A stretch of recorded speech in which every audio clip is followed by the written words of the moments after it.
Royals are ready to buckle down after a surprising sweep by the A's. There are still 71 games to go, and the Royals hope a 6-game losing streak ends tonight against Toronto on Fox Sports Kansas City.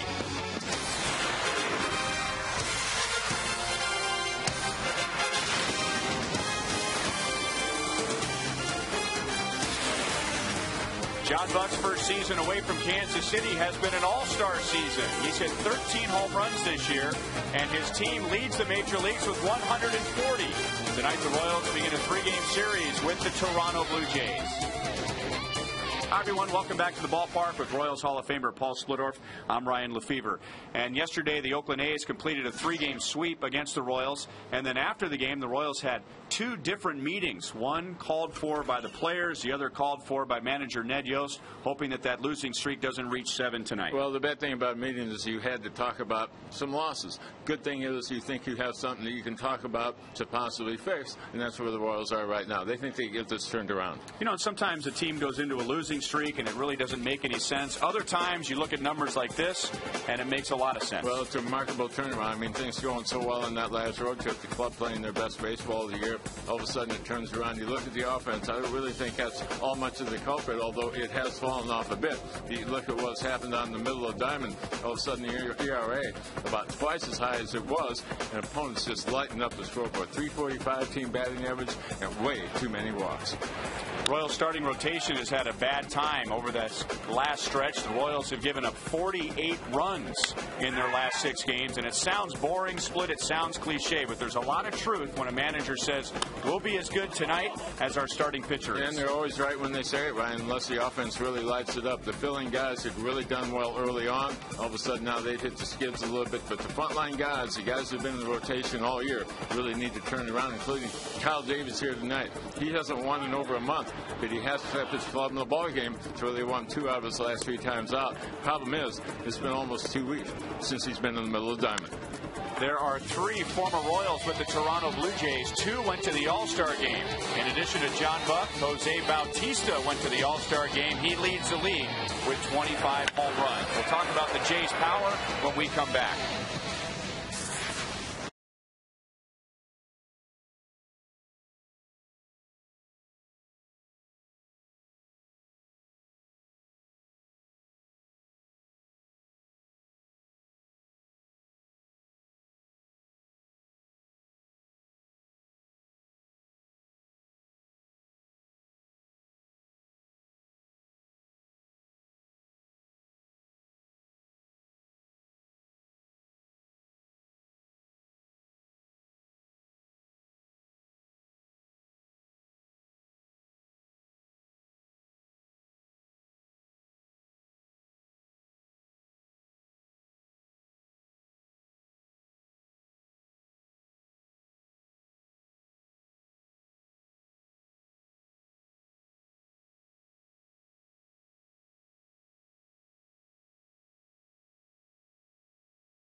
years. To learn more, visit kia.com.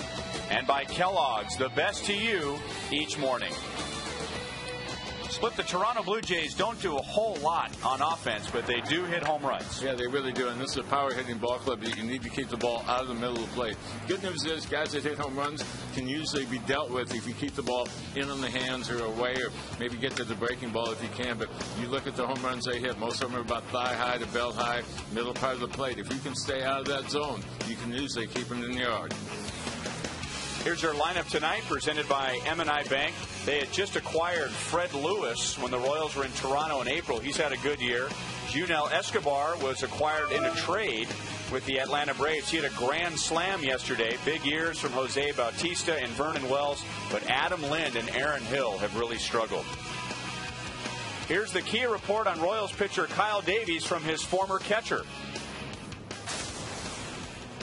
Got a report on Kyle Davies. He's aggressive with his fastball. He attacks with his four-seam, then he'll run a two-seamer in on you. He's got a kind of a 12-6 breaking ball. There'll be times when he's got it, and that's kind of his day when he's on, when he's able to locate that curveball early for strikes and also locate it down low and away or in the dirt for put-away pitches. Changeup's kind of his go-to or field pitch. When he starts to kind of get a little erratic, he'll go to his changeup early or late. And I know last time he was dabbling a little bit with a cutter or slider, so we'll see how that develops now. Vernon Wells had an off year last year for the Blue Jays, but he is back this year with 19 home runs, 26 doubles, both among the league leaders. It's the Royals and the Jays, and the first pitch is next.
Time Warner Cable, where HD is free with digital cable.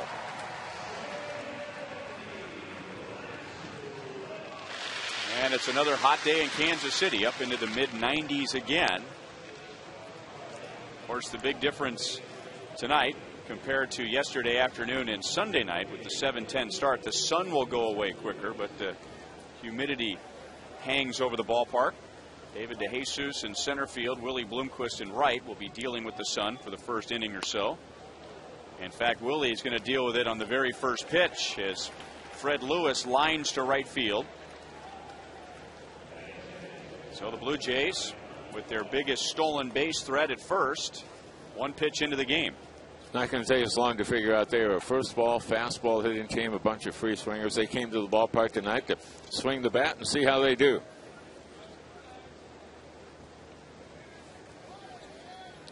And now Junel Escobar. We saw him during interleague play when the Royals were in Atlanta. And he has really played well for Toronto since being traded over. He has played 3 games with the Blue Jays. And he's gone 6 for 13 yesterday against the Orioles. He hit his first grand slam, and according to Escobar, his first grand slam ever, going back to his days in Cuba when he was playing Little League. He's athletic. He loves to swing the bat. They got a little bit younger at shortstop, about 6 years younger than Alex Gonzalez, who went to Atlanta. Gonzalez more of a dependable defender at that position. That's more of an athletic offensive player. And there is perhaps his best friend. Brian Pena and Escobar played together on the Cuban national team. Good. Try to get in his head.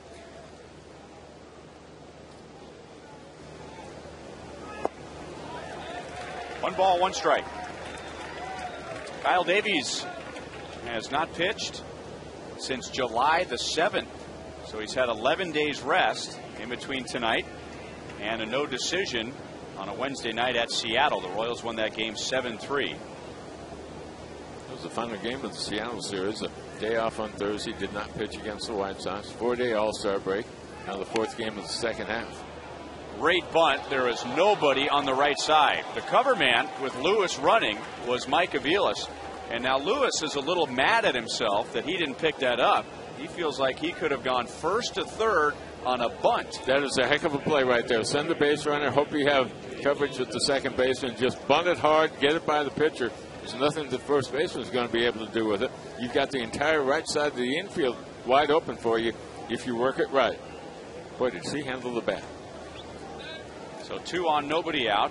Jose Bautista digs in, and let's welcome in the third member of our crew, Joe Goldberg. Well, Ryan, you guys have been talking throughout the year. Whenever we see Jose Bautista hitting a home run, that's former Royal Jose Bautista. He was only here for 13 games in 2004, and maybe that's part of it, bouncing around, never really getting in there every day. I asked him today, how is a guy that has sort of been a journeyman, a utility man, like himself, leading the majors in home runs, and he said he finally got the opportunity to play every day. In doing so, he's able to go up there and know he's going to have his 3 or 4 at-bats every single day, instead of maybe that one occasional at-bat where he's trying to prove he deserves to be in the lineup. And then with that, he's able to implicate the adjustments that he's making on a daily basis, adjustments that has him swinging a little bit earlier, trying to get to that ball a little bit quicker, but with only one at-bat, tough to do that. Batting 3 or 4 times a game, he can do that and have the confidence to know he's going to be back tomorrow, guys. All right, thanks, Joel. And in addition to all the home runs, he has a very good eye and is tied for the league lead with walks. Davies misses outside, 2 balls, 1 strike. Ryan, they talk about the opportunity to play every day. He has not been a regular at any time until this year over the last 3 seasons. So Cedar Gaston saw what he had right there. Now, primarily a utility guy as far as bouncing around again this year, changing different positions. It was third base when we saw these guys earlier. He's in the lineup every day. Off the end of the bat, chance for 2. Tagged out, Escobar, thrown out, Bautista. Very good running by Escobar. He just ran right into an out. Yeah, he maybe could have done a little more to avoid the double play as it's turned right here. A big thing for Aviles. Get that ground ball in the baseline so you don't have to go too far after the run. If you can get him going back to first base, you still have an opportunity to turn it, but just running into this double play, not even close at first. So Lewis at third, 2 down for the veteran Vernon Wells. A comeback season for Vernon Wells, who was bothered by a bad left wrist last season. Kendall saves a run, digging a pitch out of the dirt. Vernon Wells at times last year was booed at Rogers Center in Toronto. He finished with a .260 batting average and just 15 home runs, and then had surgery on that wrist during the offseason. Another frustration of the Toronto Blue Jay fans is because of the long-term contract that he has signed up through the year 2014.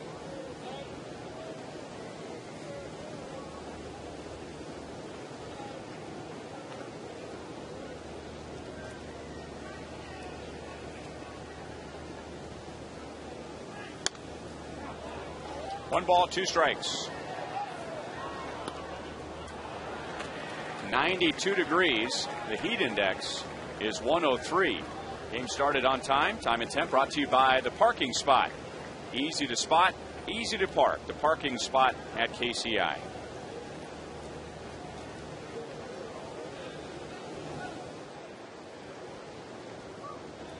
One ball, 2 strikes to Wells. And Kyle Davies reaches back and with 95 miles an hour strikes out Wells.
The Royals will face left-hander Brett Cecil, and let's get a scouting report from John Buck.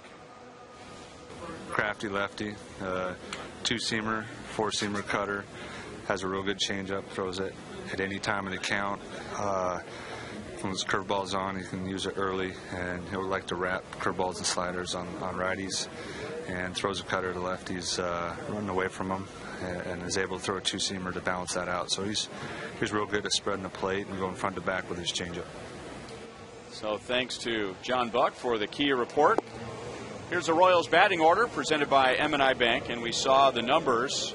Cecil against left-hand batters. So Willie Bloomquist, a right-hand hitter, will get the start in right field. Mike Aviles, a right-hand batter, is back at second base after Chris Getz started there yesterday.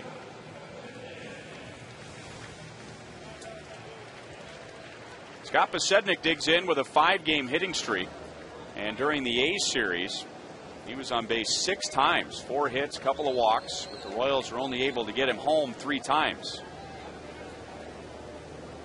Pasednik is the only Royal in the lineup tonight that has faced Brett Cecil, and with the White Sox last year was 1 for 2, but he said before the game he only saw 4 pitches in those 2 at-bats, so he still spent time looking at video trying to get a read on him, and now he lays down a good bunt, but Aaron Hill is on it and throws him out. So Hill with good anticipation on the right side, and Pasednik is out. Take a look at the Blue Jays defensively, brought to you by Suzuki. Lewis, Wells, Bautista in the outfield, and Encarnacion, Escobar, Hill, and Overbay around the horn, and John Buck back of the plate for Cecil.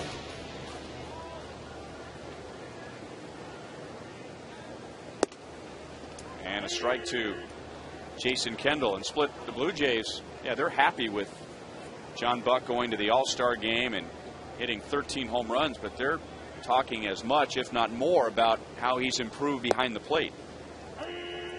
Talking to some people that have seen him all year long, they say that everything he does right now is quicker than what he had done the last couple of years, whether it be at the plate with the bat or behind the plate with the glove. Quicker footwork, quicker release. Of course, he's always known he's had the strong throwing arm and the power to go along with the bat, but not really quick enough to be in there solid offensively and defensively every day. Royals has spent 3 years hoping that they could quick him up. Couldn't really get it done like it has happened this year. He's had some people help him along the way. It's good to see him at the All-Star game. Obviously didn't start that game, but did get in and caught about half of it. Played in just 59 games for the Royals last year, losing playing time to Miguel Olivo. Kendall lifts it to center, and an easy play for Vernon Wells. Now David DeJesus to the plate with 2 down, and once again here's Joel. Well, of course, close friends David DeJesus and John Buck, and they may be whispering a little something to each other right now, but it's not like it's the first time they've seen each other, because their families, just as they did in Toronto, got together last night. The difference now, David and Kim DeJesus have their little boy David Jr. The Bucks brought over their twins, and David and John Buck telling me that the twins terrorized the DeJesus household yesterday or last night, played with David Jr. a little bit and had a great time. And David was telling me that the twin boys, getting a little look at what's to come at 2 years old, all they kept doing was walking up to the microwave. Open, close, open, close, open, close. All the things to keep a couple of 2-year-olds happy. Guys?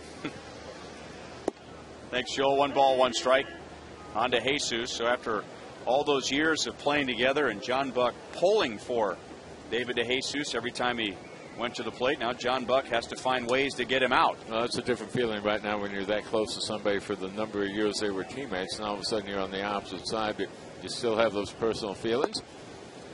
Root for him every day he plays, other than the day you play him. Well, it paid off in Toronto, as David was just 1 for 12 against the Blue Jays. And David, over his career, has had trouble with Toronto, batting just .228 against them. Royals didn't get much out of the heart of their lineup over the weekend against Oakland. David was 2 for 13, 1 RBI. Billy Butler 2 for 12, had an RBI. Jose Guillen 2 for 11, no runs driven in. Castro had 4 hits, but he had no RBI. So got their hits at 243 as a team, but not much going offensively. Hold to Overbay. Cecil late getting off the mound, and it cost him.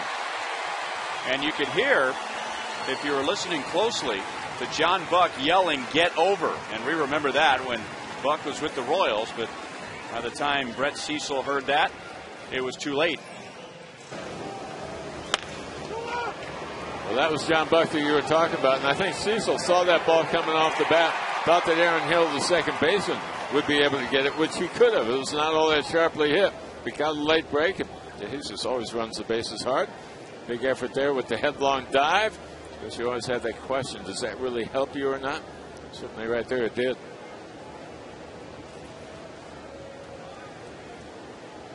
So a gift runner, and Billy Butler takes strike 1. Right, and that's the thing. One of the things you have to learn as a pitcher, you have to know your first baseman. Does he like to roam to his right to get ground balls that maybe he can't even get, but they will get out there from time to time and maybe go a little bit farther than some other ones. So that's part of the things you have to be aware of. Who are the people on the field behind you? If your first baseman has that tendency, you always want to start out to your left on any ball hit that way. Wells goes from the shade to the sunlight, and the Royals are finished in the first inning.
Kauffman Stadium actually as a place to watch some baseball and find some shade. Royals turning a double play to get out of the top of the first inning. David DeJesus beating out a ground ball in the bottom of the first.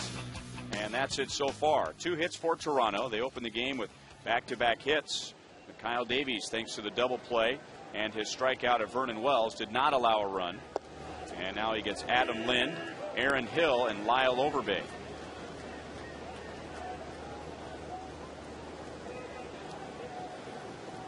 Adam Lind hitting .216. And last year he was the designated hitter of the year. And in spring training, the Blue Jays gave him a 4-year contract extension.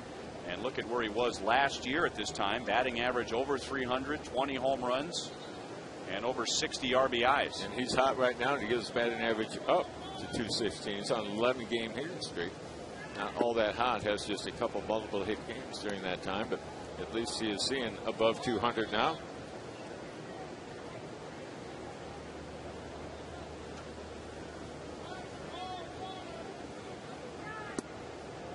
Changeup is a little bit inside. And you always wonder how a young player who wins an award like Lynn did and then gets a 4-year contract extension, how much pressure he's going to put on himself the next year. Hits it hard, but right to Aviles. So Lind is out. 1 away. Remember, before and after every game here on Fox Sports Kansas City, you can join us for Royals Live as Joel Goldberg brings you the latest Royals news and breaks down the game's action. So for complete Royals pre- and post-game coverage, tune into Royals Live here on Fox Sports Kansas City. Joel's anxious to talk about a winner. It's been way too long. Aaron Hill, another struggling hitter this year, flies out to left field. Kyle Davies doing a good job of getting that ball in on his hands, and there are 2 outs. Check that location. Fox Tracks brought to you by Chevy. But when we talk about a free swinging team, we talk about a team that wants to hit early in the count so they can jump on you quickly. You can have a very easy inning. Kyle Davies in a position to have an easy one right now as Hill a lazy fly ball to left on the very first offering. Big item for Kyle tonight might be what they say the secondary pitches. John Buck talked about his fastball, what he likes to do with it. To get ahead with the fastball, force them to hit the curveball and maybe that straight change. Change has made good improvement this year. There have been times this year where that has been a swing and miss type of offering for him. A year ago, it was just hope to get it down, hopefully maybe able to get a ground ball. 1 ball, 1 strike on Lyle Overbay.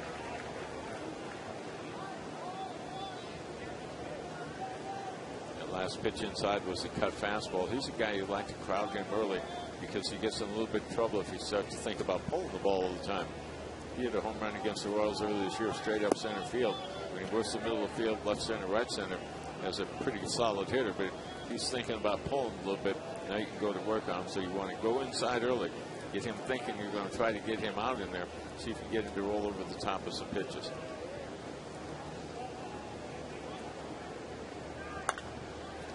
Pulls that pitch foul. 2 balls, 2 strikes. And that gives us some time to look at the Royals defensively, presented by Suzuki.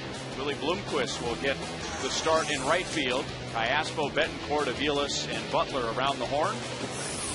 Jason Kendall is behind the plate. And there's the changeup, but Overbay pulls it into the corner, and it is foul. Right, that outfield for the Royals is the same outfield that started here on Friday night, but it was Bloomquist on Friday. He was in center field. DeJesus was in right. David was in center field both Saturday, Sunday, and again tonight. Setting is a fixture on left field now.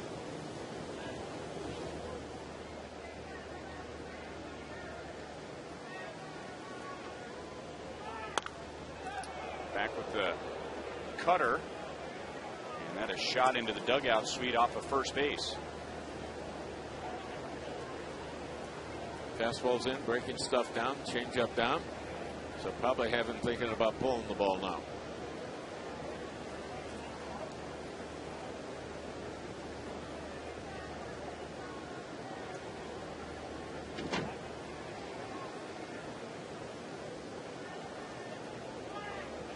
And he strikes him out with the changeup. So Kyle has struck out 2 in 2 scoreless innings.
Bautista, he grounded into a double play in the first inning tonight, but having a great year. And in sprints you call it, we ask you, who's had the most surprising season in the American League? Is it Bautista, who already has a career high, and we still have quite a ways to go in the season? The rookie Brennan Bosch with the Tigers, David DeJesus, or Delman Young, who's driven in 63 runs? Text 432-432, enter keyword Royals to space, and then A, B, C, or D. A strike to Jose Guillen. All those 4 guys having outstanding years. They're not somebody you want to face on an every game basis. Avoid all of them if possible.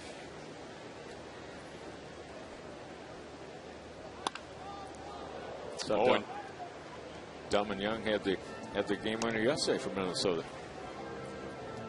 If you send in your text tonight, you're going to get a bounce back text message, and you can enter for a chance to win a suite for you and 11 guests here at Kauffman Stadium. And Delman Young getting that game winner against the White Sox as Guillen pulls it into the corner, where at times a hooking fly ball will straighten out. This time it stays foul, and it's 0-2. But the Twins, after losing to Chicago on Thursday, and Chicago had won 10 in a row, Minnesota won the next 3 games, so now the White Sox have lost 3 in a row. Everything tightened up in our division over the weekend. Cleveland came up and swept the Detroit Tigers. They had been hot, so the guys up top lost. Minnesota got a little tighter. Cleveland got a little closer to our ball club. Cleveland winning at home.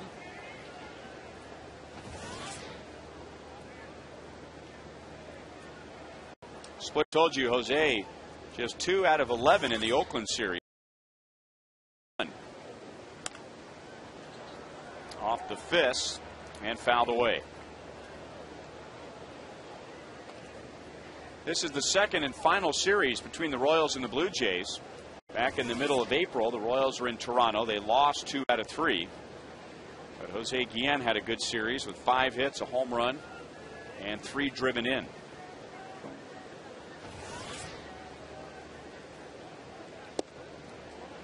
Two and two. Interesting to see how the right-handed hitters go after the left-handed pitcher Cecil. He normally does a very good job of pitching inside. If you're going to have a guy like that, you really have to give away either the outside part of the plate or the inside until you get 2 strikes again. Guillen drives one right over his cap, and the Royals have their second. Jose had a better pitch to this early in the bat, but he fouled it straight back. This is the cut. Quick inside, keeps his hands inside. It's a slicing drive right back up the middle.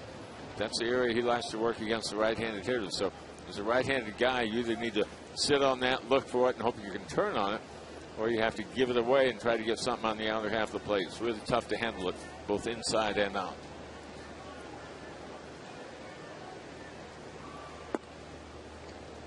Ball 1 to Alberto Callaspo, who went into the All-Star break a struggling hitter, but came up with 4 hits in the Oakland series, trying to get back to 280. He is currently at 277. Up the middle, Cecil tried to kick it. It's a good thing he didn't.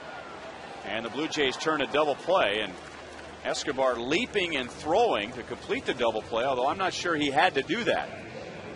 Maybe that was just to show off to his former Cuban teammates Betancourt and Pena. Could possibly have been that, but also remember those middle infielders working together now just 5 days. The underhand toss appeared to be there.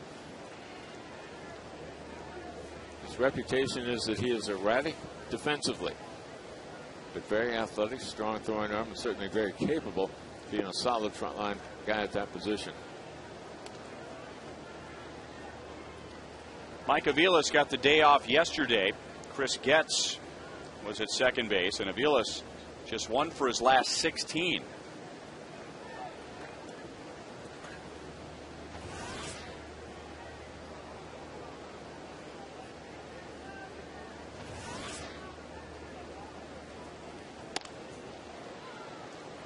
Two balls and 1 strike. Wells had never seen Cecil before, and when you get in the ball game like that, a lot of times that first time through, you'll take a pitch or two and try to get a read on him. He was hurt in spring training. He had a cut on his hand and couldn't throw his breaking ball, so he was reduced to fastball, straight changeup. It helped his command at that time, but he had almost no chance to make their ball club. Started the season in AAA, just 2 outings there before his recall. Debuted with their big league team in May a year ago.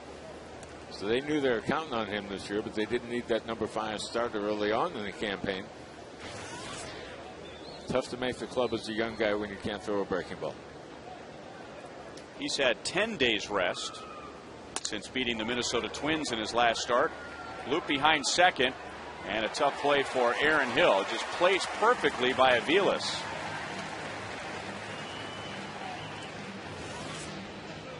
So Mike has a 2-out single. And this is a cut fastball again, in on the knuckles of a right-handed hitter. Now had to cover that ball because he had 2 strikes against him. Second baseman shouldn't be able to throw a guy out on a softly hit ball like that from behind the bag at second. Just takes too long to make the play, and your momentum is going away from the throw. So no surprise that Aviles beats it. And maybe Escobar has a better chance on that play. I don't know if he throws out Aviles, but there's a couple of guys that are still just getting used to one another. It's only the 4th game that Escobar has played with Aaron Hill. So Willie Bloomquist with Aviles at first, 2 down. And Willie takes ball 1.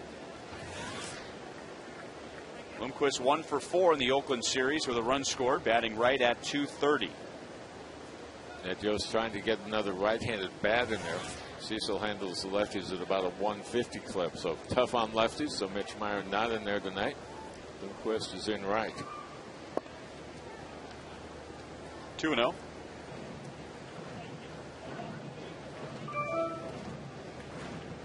Brett Cecil was the Jays' first-round pick, a sandwich first-round pick in 2007 out of the University of Maryland. He is from Dunkirk, Maryland, but he did not grow up an Orioles fan. He was a Yankees fan, and if you watch his delivery, you might be able to see a little bit of Andy Pettitte, and that is not by accident. That was the pitcher that he grew up admiring, and being a lefty himself, a pitcher that he tried to copy. Right now he has more weapons than Andy Pettitte has. That does the fastball, curveball, but his stuff right now is a whole lot better than that veteran left-hander. But you know, you're right, the size is very similar. Delivery is something you've kind of seen a little bit before. I kind of like the glasses look myself. I'm sure it doesn't feel very good for a hitter.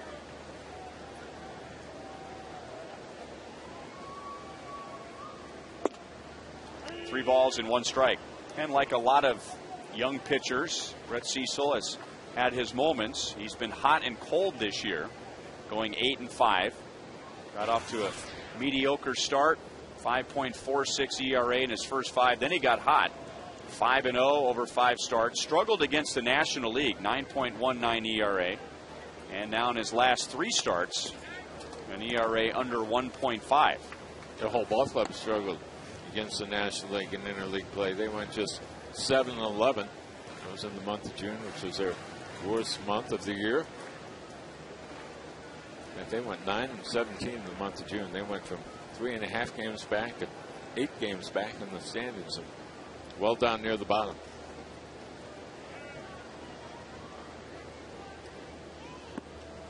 Now Bloomquist walks. So with 2 outs and nobody on, an infield single and a walk, and there are 2 aboard for Unievsky Betancourt.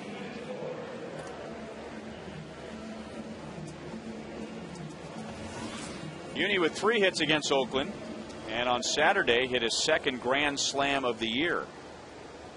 Also hit a grand slam in Boston off of Tim Wakefield at the end of May.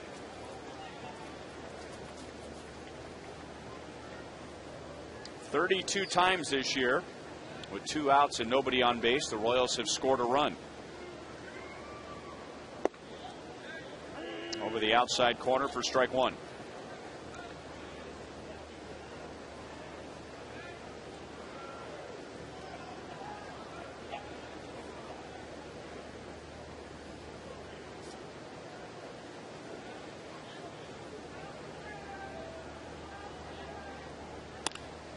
Off the knuckles, it will drop, and the Royals will get a run with 2 outs.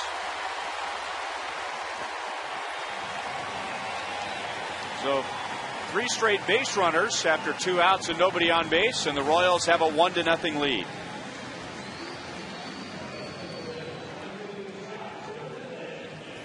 Cecil continues to work both sides of the plate. The change up down and away was a called strike. Now here comes the cut fastball. Sees John Buck set up on the inside part of the plate. Tied Betancourt up just a bit. Didn't get a whole lot on it.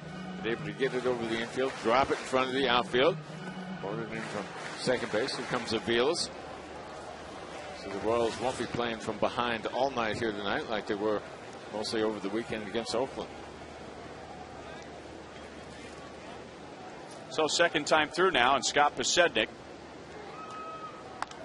Posednik tried to bunt his way on in the bottom of the 1st, but Aaron Hill, who was playing shallow at second base, ran into the edge of the grass and threw him out on a close play. Wasn't a bad bunt by Posednik. Actually, was a pretty good bunt, just good anticipation by Aaron Hill.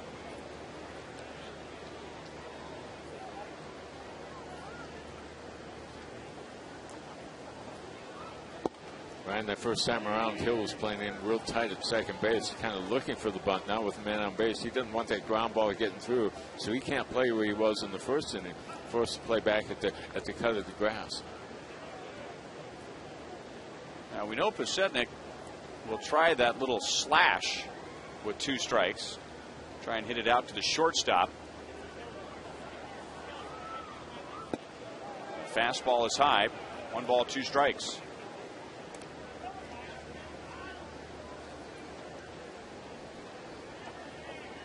Now Cecil gave up a leadoff single to Jose Guillen, but then got Alberto Callaspo to ground into a double play. And a bloop single from Mike Aviles. Willie Bloomquist walked, and Unievsky Betancourt's single gets Aviles to the plate.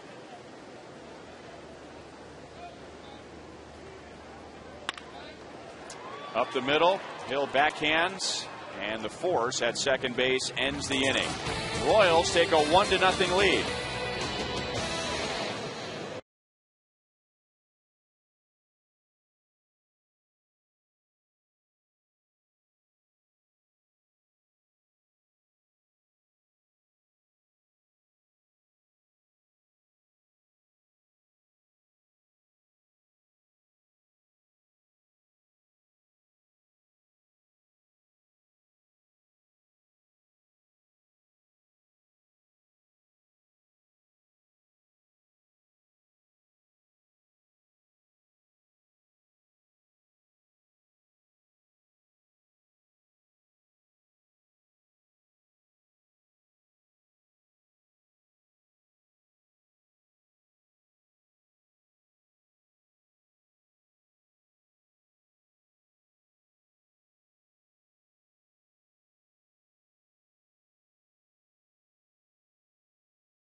AT&T. Find out what's possible with the nation's fastest 3G network. AT&T, rethink possible. By Panera Bread, explore a menu of hearty soups, salads, sandwiches, and breakfast items at Panera Bread. And by Chevrolet, come see for yourself why 1,000 people a day are switching to Chevy. Fans now starting to make their way to right field. The sun was just blazing in right field when the game began, but now mostly covered in shadows as John Buck leads off the third inning and hits it hard into left center, but Scott Pasednik runs it down. So just as Split was explaining the scouting report for the Blue Jays, John Buck fits the scouting report, going after the first good pitch that he sees. That sun is high enough now where it really shouldn't bother Willie Bloomquist too much out in right field.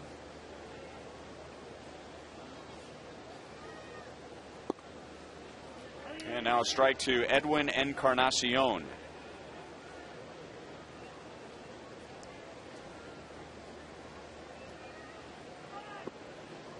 Kyle Davies gave up 2 singles to begin the game, but then Jose Bautista grounded into a double play, and now Kyle has retired the last 6.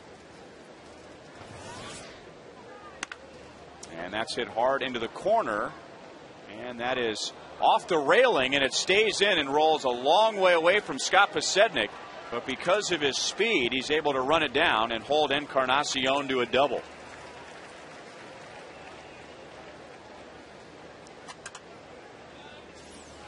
Encarnacion comes swinging the bat. That's kind of a dangerous bat in the bottom part of the order. That ball centered in the middle part of the plate, and he just absolutely turned on it, pounded it off the railing up above the pads. That's the reason it bounced off so hard off that hard railing instead of the pad.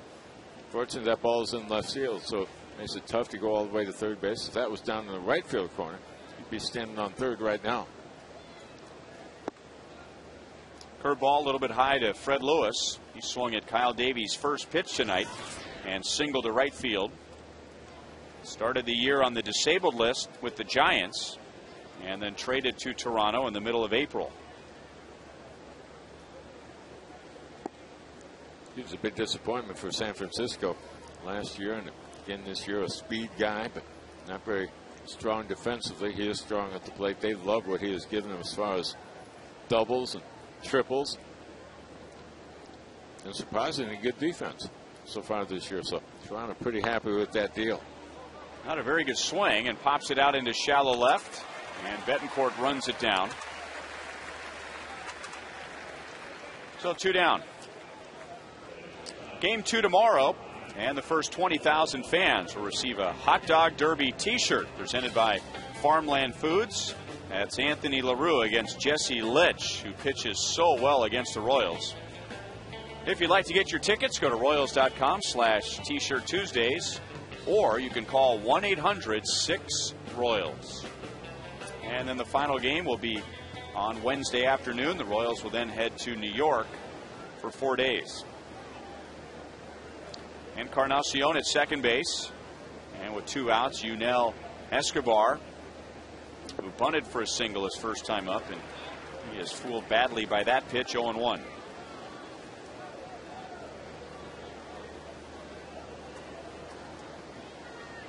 When Escobar made his Blue Jays debut on Friday, he became the 18th shortstop for the Blue Jays in the last 5 years. 18. That's a premium position. That's where you'd like to get a guy, secure him in that spot, and have him there for at least 5 years. Well, they had a solid one in Gonzalez, but I think they wanted to go a little bit younger at that position, plus maybe back off a little bit on the payroll. Their payroll is still elevated pretty well. $60 million a year. A little bit high for them, not being a contender at the end this year.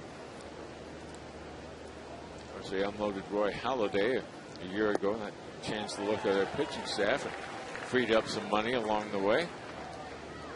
It is an unusually high number for that key position. You like to have a lot of stability there, and they have not had that.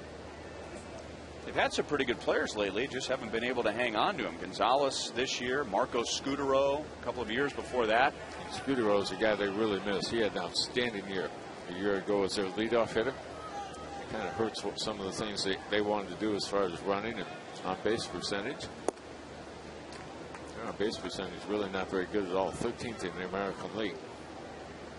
It's a big reason they lead the league in home runs, but they're in the middle of the league in total runs scored.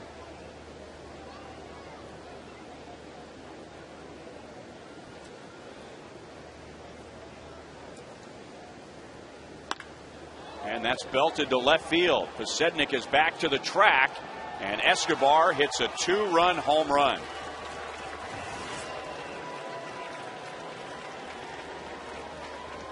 So he was down at one point, 1 ball, 2 strikes, and taking bad pitches that were not close to being strikes, but hangs in there long enough to get a hittable pitch. And now Escobar in his last 2 days with the Blue Jays has 2 home runs and 7 RBIs. Brian, you can see how aggressive he is. Fortunately, he gets the ball in the middle part of the plate, slightly on their half, so he's able to turn on it. Ball's elevated, so he's able to get in the air and drives it out of here all the way to the bullpen for Toronto. He knew it was gone before he ever left the box. Ball 1 now to Jose Bautista, who grounded into a double play. Well, that's the Blue Jays offense for you right there. They hit home runs. Here's tonight's league leaders, brought to you by your Kansas City area Toyota dealers. And not only do they lead the league, but that's a pretty good margin. They have 19 more than the Red Sox. And they are way out in front of the Yankees.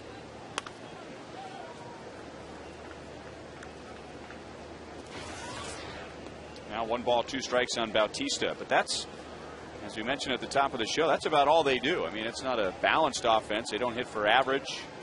They're in the middle of the pack in runs scored. Second from the bottom in stolen bases. Second from the bottom as split set in on base percentage. So up near the top of the league in doubles hit, but that fits right in with the home runs. The ones that don't go out of the ballpark go off the wall. It's like the old show split. It's all or nothing here on Home Run Derby. That's it. 3 balls and 2 strikes on Bautista.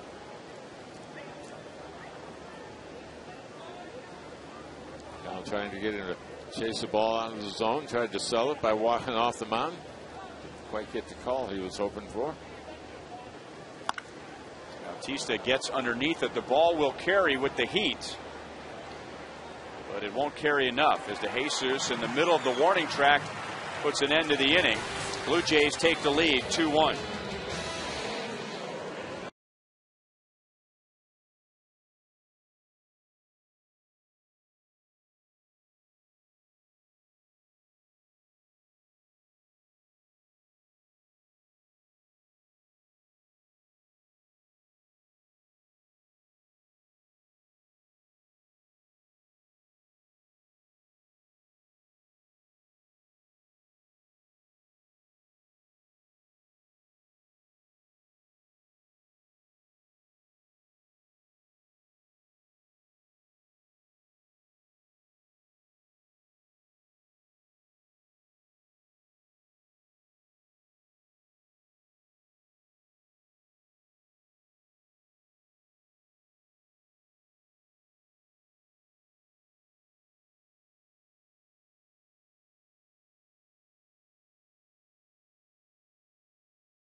Fat Boy, and at an early age he lent humanitarian assistance to several countries in South and Central America, Europe, and Asia. And now closer to home, he is from Plattsburgh, Missouri. He serves as the associate pastor at Northern Hills Baptist Church. And pretty soon Doug will lead another youth team to assist the poor in Jamaica. Enjoying the Buck O'Neill legacy seat at tonight's game. Royals down 2-1. Jason Kendall takes strike one from Brett Cecil. Royals with 2 outs and nobody on did it again in the second inning. Scored a run. Unievsky Betancourt driving in Mike Aviles.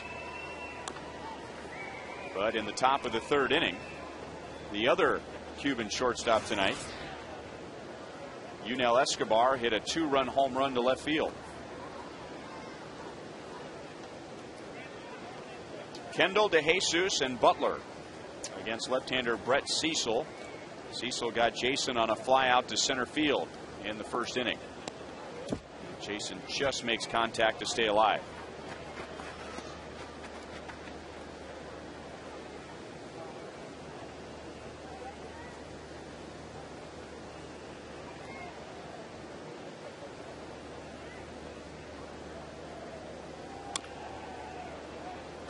Still no balls, 2 strikes.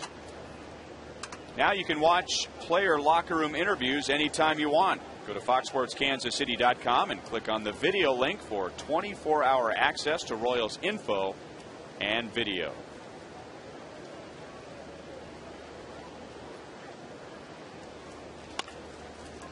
Kendall to the right side, and Aaron Hill plugs the hole and throws out the Royals catcher. So 1 away, and now David DeJesus, who reached with an infield single in the first inning.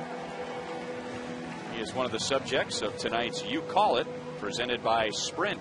46%. I think that David has had the most surprising American League season, in front of Jose Bautista of the Blue Jays. Then Brennan Bosch, only 3%.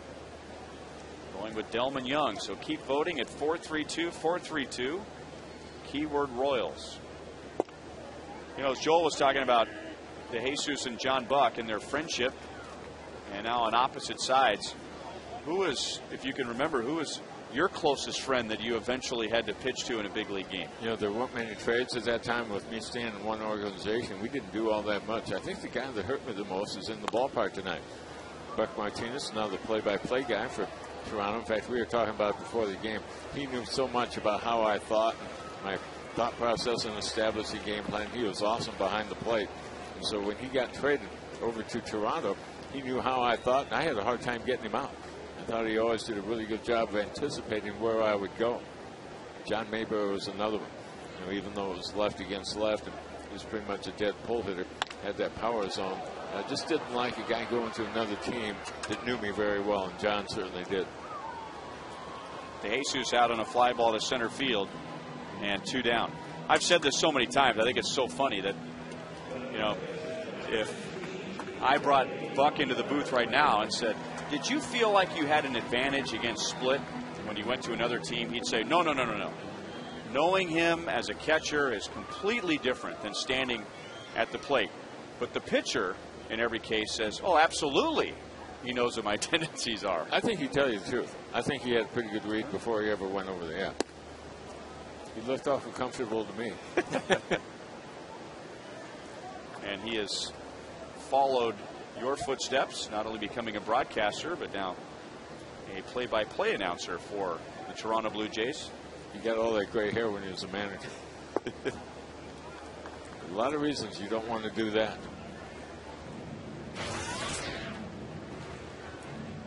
Billy flied to center field in the first inning. So just 2 out of 13 so far in the homestand. And that's dropped him down to 316. 3-0. Buck will probably tell us a story about the signs that we use. You had to count pumps a number of times. There was a big fear with the TV cameras that people were going to pick up your signs. So we had to count. It wasn't really complicated once you got into it. It was a series, a set of signs. And once the first number was hung out, say it was a 2, then the next flap, forget about the number, it was 3, 4, 5, and then turned it back over to go 1. and he said that he would read my lips. I didn't realize I did that, but he could always tell whether I had the right sign or not. And if I didn't count right, didn't rotate on over, he'd call time out real quick. I could read your lips. I knew you didn't have it. So you were counting along. Yeah.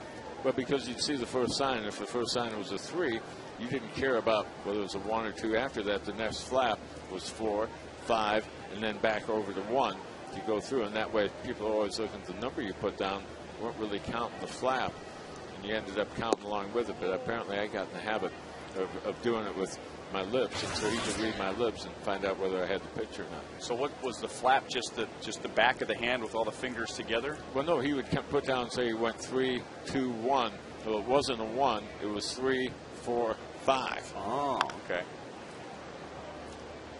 That was as they were starting to do more and more television. You never knew where all the monitors were, and it wasn't programmed and restricted like it is right now, and so you never really knew who was looking at you. So they came up with that over the winter. So instead of having the 1, which is the last sign, you ended up with a 5.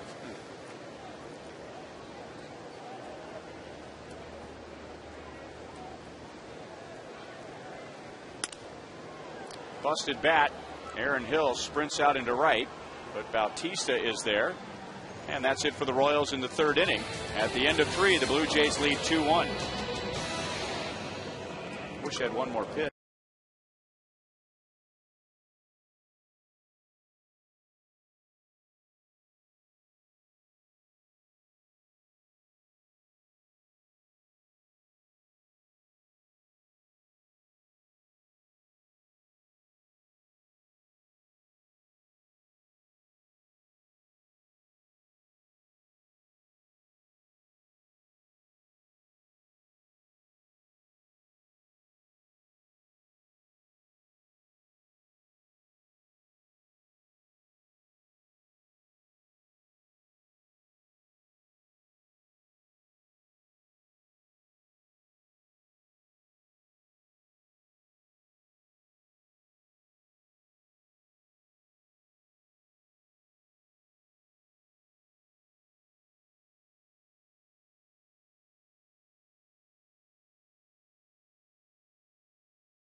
Tonight's Roadrunner Turbo speed pitch comparison, and they compare well. Kyle Davies from the right side, 95. Brett Cecil from the left side, 95.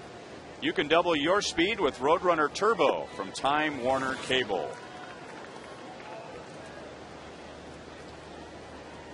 Blue Jays getting a 2-out, 2-run home run from Yunel Escobar in the 3rd inning.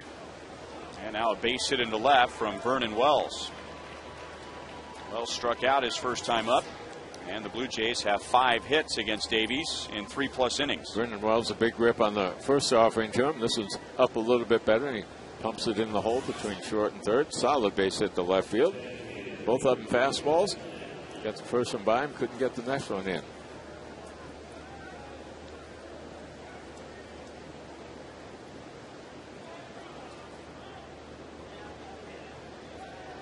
So Adam Lynn with a runner at first. Did he go? No swing. Phil Cuzzy down at third base.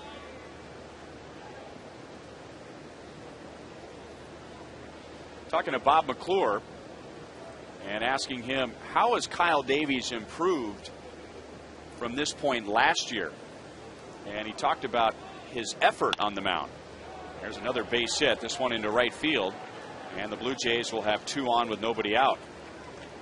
And he said, Split, that Kyle is getting a better understanding that even though he's been mostly a power pitcher his entire career going back to high school, And Kyle realizes now it doesn't take 110% effort to get the break on the curveball or the velocity on the fastball. Didn't get the break on the curveball he wanted right there. It sat in the middle part of the plate. They were trying to go down and away, so Lind had a pretty good hack of the ball that stayed up in the zone. Yeah, the good ones are the ones you can get by throwing about 90% of total velocity.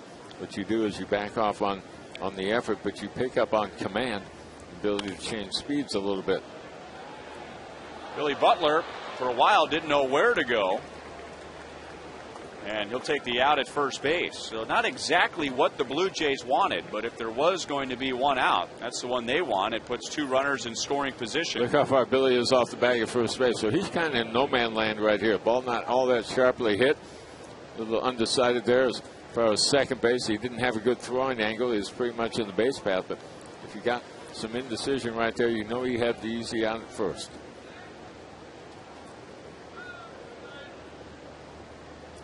And now Lyle Overbay. Kyle struck him out with a beautiful changeup in the second inning.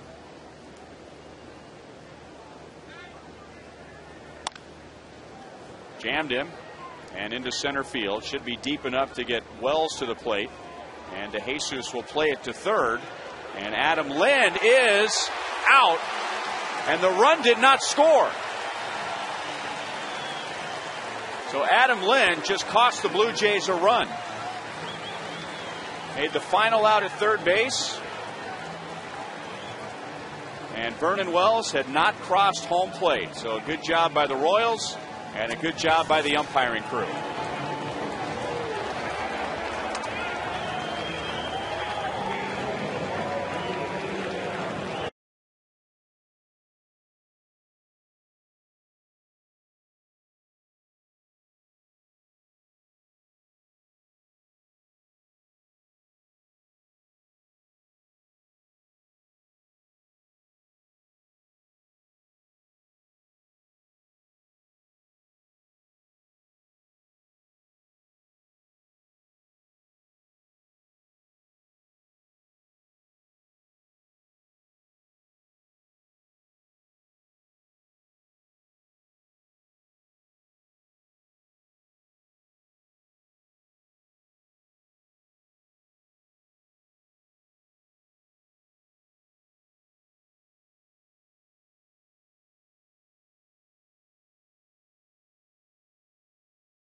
Second to third after the tag. The ball is in the air, but look at Ted Barrett, the home plate umpire, really bearing down on this call. Getting the angle so he can see the tag out at third. And when Wells crosses home plate, he really played that well. And immediately waved off that run. Put out goes 8-5. And the Royals get out of the inning. Nobody crossing the plate. So the Royals have turned two double plays. The Blue Jays turned a double play on the Royals in the second inning.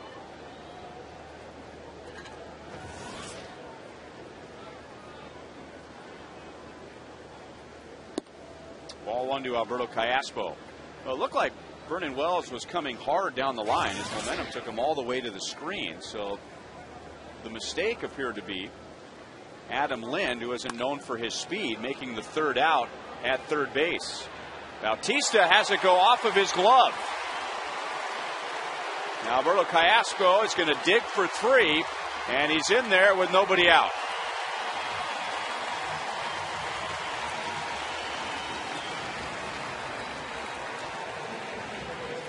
Callaspo had not hit much for extra bases over the last month, but puts a charge in this one. Makeable play by the right fielder. The sun is not a factor on this.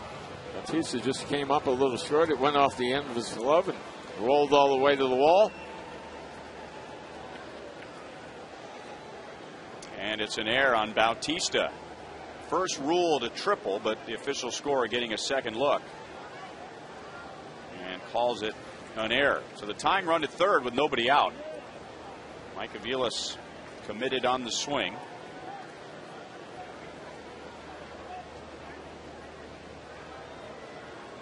Blue Jays will bring the infield in halfway for Aviles. He singled and scored the Royals run in the second inning. No balls and 2 strikes.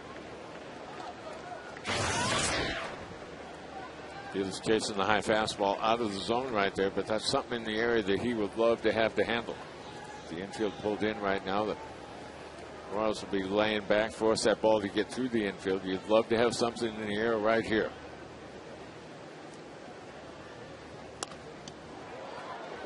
Still 0-2. With 2 outs and nobody on in the second inning, Aviles was jammed, broke his bat, and hit a little bloop near second base. And the Blue Jays couldn't get to it. So he reached with a single. Then Bloomquist walked. And Unievsky Betancourt brought him home.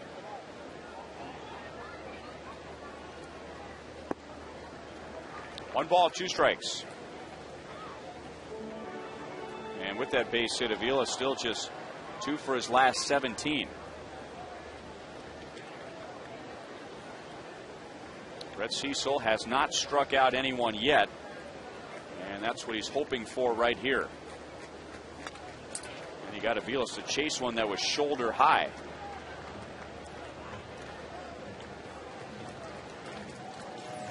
Trying to get him to chase a high fastball out of the zone. The second pitch of this at bat was in the same area. They call this climbing the ladder. Get it out of the zone a little bit. Once you get him to swing in attack, go a little bit higher and a little bit higher. So you can get him to swing through one. Pays off the breaking ball. It's 2-2. Go back upstairs again? He could go back down. Sometimes the guy will lay off that first breaking ball, has a hard time doing it again. There's some things open to him, but he'd like to throw a strike right here. He doesn't want 3-2. Lays off down and away. No swing. So from 0-2 to 3-2. Mr. Cecil does so well is widen the plate. John Buck was talking about that before the game. Cut fastballs in on the hands of the right-hand hitter. The change-up of the fastball down and away. A little fade movement on it.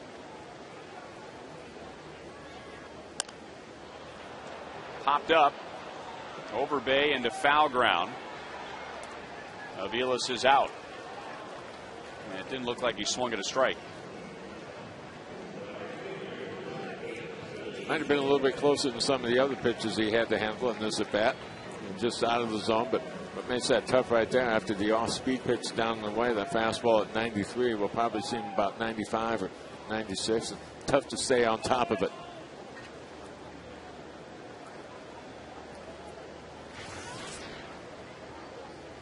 And now Willie Bloomquist, who reached with a walk, helping lead to the Royals' run in the second inning. And now the infield is in all the way for him with Callaspo at third base. No balls, 1 strike. Bloomquist trying to take that ball to right field. Overbay, their first baseman, playing way off the bag. Bloomquist very good at taking the ball the opposite way. Overbay will move a few more steps to his right if he goes back to the same setup. That's the biggest hole in the infield right there between him and the bag. Bloomquist is a good bunter, so the Blue Jays have to be ready for a squeeze.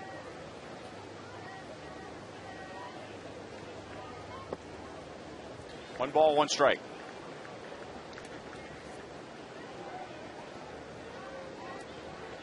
Eddie Rodriguez, third base coach, will get the sign from Ned Yost.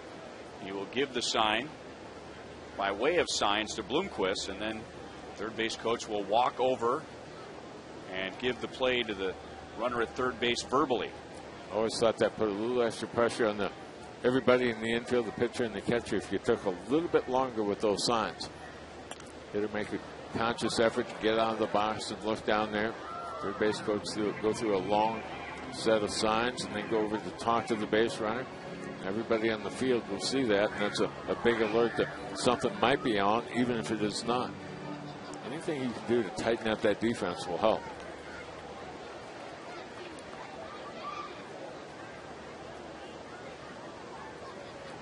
Jose Bautista in right field, not handling Alberto Callaspo's fly ball, putting Alberto at third base with nobody out. Now 1 away.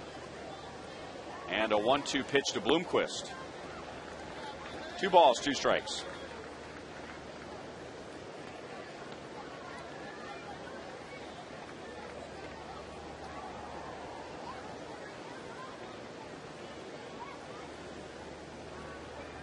Royals have had at least 1 base runner in each of the first 4 innings. Struck him out with a fastball up. So he saved a pretty good time for his first fastball or his first strikeout of the game. 2 down. He gets a strikeout on the high fastball, but his ability to move the ball all around the zone. Down, down and away, up and in. Throw a little bit of a change up, a slower breaking ball. Not only spans that plate side to side, but also across the top of the zone. So while John Buck and Brett Cecil get ready for Betancourt, we'll tell you that some of your favorite Royals players have selected T-shirt designs for a Fans Choice giveaway. The design selected will be featured on the T-shirt for August the 17th. That's a T-shirt Tuesday. And to the first 20,000 fans, presented by Sprint. And by voting, you are automatically entered to win 4 tickets to that August 17th game. Well, Yuniesky Betancourt already has 1 2-out RBI tonight. Driving in Mike Aviles in the 2nd inning. He has Alberto Callaspo down at 3rd in the 4th. 5 runs driven in for Betancourt on the homestand.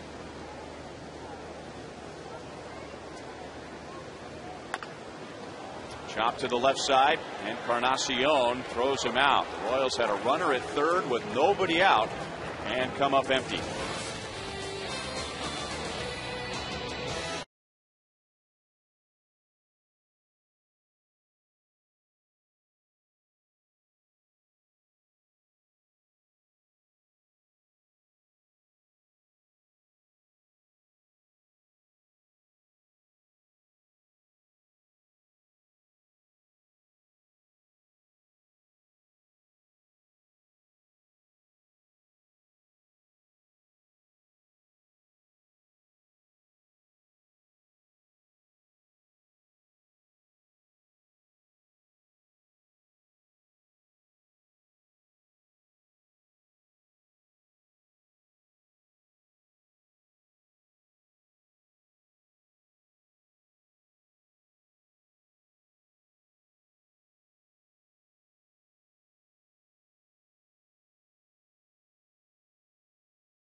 And nobody on, scoring a run, but now in the 4th inning, a runner at 3rd and nobody out, and do not score. Yeah, that's really tough, especially when you get an opportunity just handed to you like that with a misplay in the outfield. You don't want to waste opportunities, especially when you go up against a ball club that's going to hit the ball out of the ballpark on you from time to time. And the Blue Jays have already done that tonight.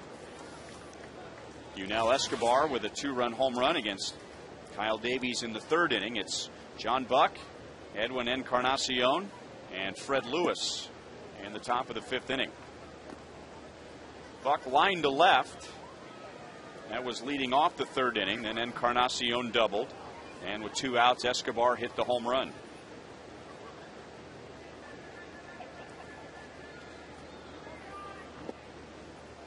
2 balls, no strikes. Royals got a good play on defense to get out of the top of the 4th inning with runners at second and third and 1 out. Lyle Overbay hit a fly ball to center field deep enough to score the run from third, but David DeJesus threw to third. Adam Lynn tried to advance. He was out before the run scored. John Buck grounds out to short, 1 away.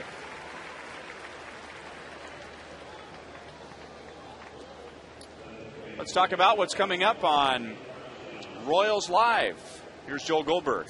Well, some near future stuff, Ryan, coming up on Hy-Vee Royals Live, our pregame show. First off, next Tuesday after the Royals come back home, we'll have the Royals Charity Broadcast Auction and some really cool stuff that people are going to get a chance to bid on. Groundskeeping experience, get a chance to get out there with Trevor Vance and the grounds crew. Private hitting lessons with Billy Butler. There's going to be an outfield experience kids birthday party for 20 that people can bid on. Royals Deluxe Autograph Hall of Fame package with autographs from greats like Brett Saberhagen, Frank White, George Brett, Willie Wilson, on and on. So all kinds of really great things there. And then we're going to start something new, and we got to get you guys involved in this as well. Friday home games on the pregame show, we're going to have a trivia segment every single Friday for one segment, and it'll be called the Real Royals Trivia. And we're going to have fans coming out there playing along and guessing some great trivia as they come out live to Royals. So I'll be the host of that. You guys have any idea who the MC will be? You know, the guy with the big booming voice that'll welcome you to the show? It's not Patrick. Sorry, Patrick. Kevin Shank. It's going to be Kevin Shank. Really? Yeah, because he has that. I guess my voice isn't deep enough. I don't know. He has that, you know, I don't know what he's going to do. He's a used car dealer voice, sure. Yeah. It can't be a game show without Kevin Shank. It'll be very entertaining, I can tell you that. I promise you it'll be entertaining. And so fans will get a chance to come up, take part. We'll have some trivia and prizes, and be a lot of fun out there. I don't know how much time Fred Lewis is going to give us here, but I have a great Kevin Shank story. 1 ball, 1 strike. Lewis has singled and popped out to short. Goes back to my very first year with the Royals and my very first spring training. He wasn't there getting in shape, was he? No. But I was doing something for a local sports cable outlet, and apparently I was a little too stiff on the air. I think I was on with Brad Porter. And Fred's allowing us to finish this story. 2 balls, 2 strikes. And Kevin was running the camera or producing or something like that and felt I was a little too stiff. So he just calmly went to the other side of the camera while we were doing a live shot and dropped his pants. Now, he was wearing shorts underneath his sweatpants or his jeans or whatever. So that's the kind of humor and entertainment you can look forward to when Kevin Shank is the host. Conjures up a few more stories, but I think I'll pass. Yeah, we can just hear the sweat falling from his forehead onto the counter down in the production truck.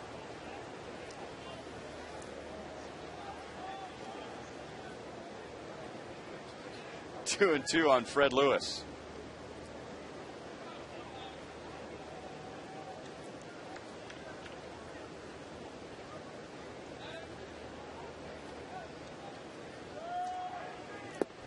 Good pitch in on the hands, and Kyle Davies gets the side in order in the 5th.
Jays come together.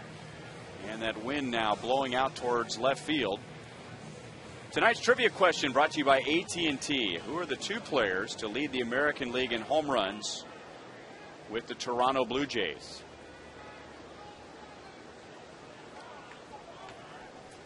I think maybe a George Bell. That sounds good. I mean, he put up huge numbers for about 3 or 4 years, maybe even longer than that. Well, we always start in-house, but I think the in-house reference would be to Jose Bautista, who is leading right now.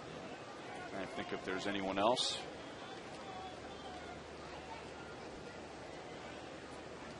Scott Posednik has grounded out twice against Brett Cecil. 1 ball, 1 strike. Did Carlos Delgado, remember that 1 year he went off?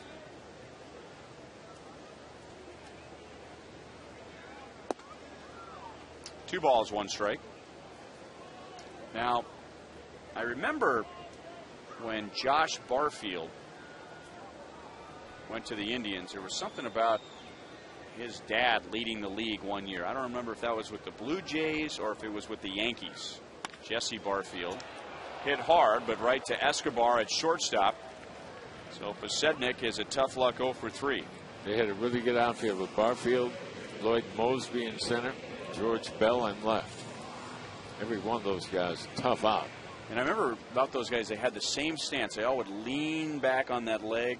Not like George, where it was kind of a shift, but just kind of a flexing of the back leg and then just come forward with some big-time power. Wasn't Rance Mulliniks, was it? I don't think so. Was it Pat Tabler? He's in the house.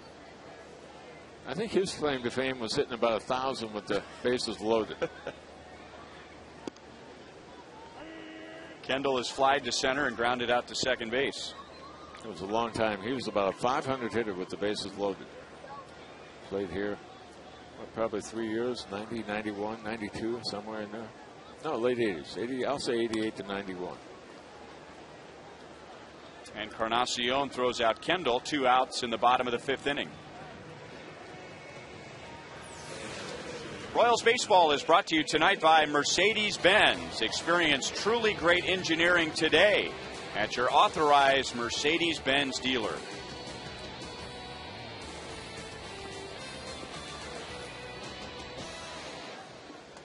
I'm cheating split, but Pat Tabler would give you 1988 to 1990 with the Royals.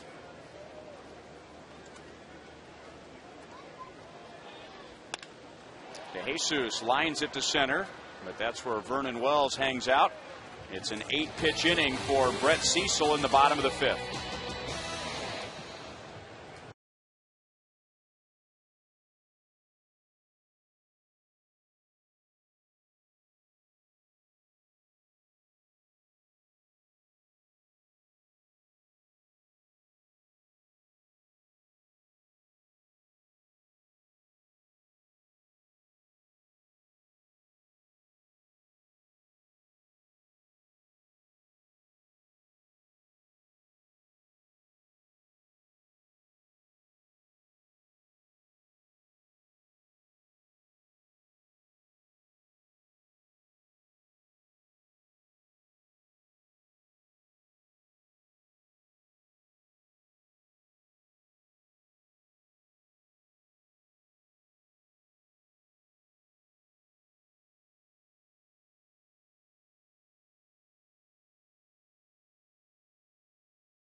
By Verizon, the network with the most 3G coverage, and by the Mitsubishi Lancer.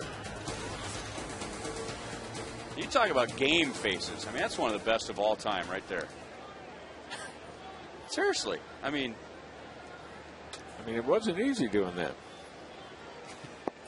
Now, you once told me that that look on your face before delivering a pitch was because you knew it was going to hurt. You're getting ready to hurt, or is getting ready to get noisy? Maybe both. I mean, first of all, here's a guy with glasses coming at you from the left side with that look on his face. Did you realize when you pitched that you had that look on your face? Not until I got to the big leagues and saw some pictures of it. See, a nice calm guy right there. Reggie, no chance. You know, he hasn't hit that curveball yet.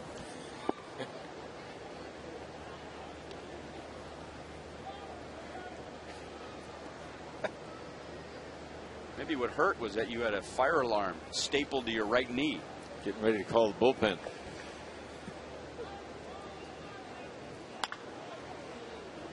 Callaspo handles the ground ball from Escobar. He's out for the first time. His 2-run home run in the 3rd inning is the difference. So he has shown pretty good bat control. His first hit was a bunt single, and then a 2-run home run to left field. When he hit that home run in the 3rd, that meant it's 12 consecutive games now that these guys have homered. Tough to keep them in the yard. In a series right before the All-Star break, a 3-game set at Minnesota.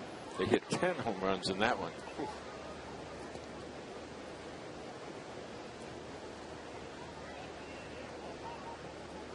How about Rico Cardi? Go way back early. Wow. I don't think I'm right, but it's a wild guess from early on. First hit for Bautista, and we're referring to the AT&T trivia question. And with Bautista right now leading the American League in home runs, who are the 2 players to lead the American League in home runs with the Toronto Blue Jays? Joe Carter, would he be in there? Oh. Touch them all, Joe. No, Prime dog. So Barfield did hit all those home runs, or his biggest home run season with the Blue Jays.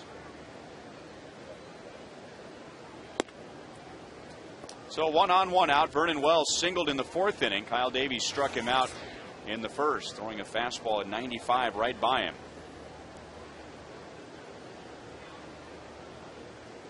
Wells had 3 doubles and a home run against the Royals back in April in Toronto. Pops this one up. Aviles out. Long run in for Bloomquist. He'll call off Aviles, and there are 2 down.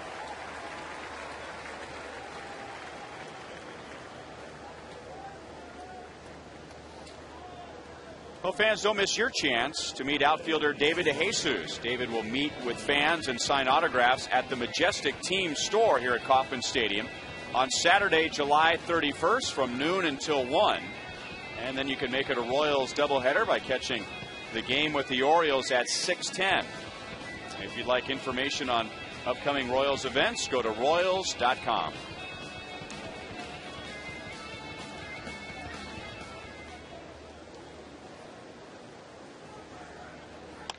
Adam Lynn way out in front. That pitch was never fair. He singled in the 4th inning. And then with runners at 2nd and 3rd and 1 out, Lyle Overbay hit a fly ball into center field. Vernon Wells would have scored if one of 2 things happened. David DeJesus threw to the plate, or Adam Lynn didn't try to advance from 2nd to 3rd. But he did try to go to 3rd. David threw him out before Wells got to the plate. And the Blue Jays lost a run. So instead of a 2-run Toronto lead, it is a 1-run Blue Jay lead.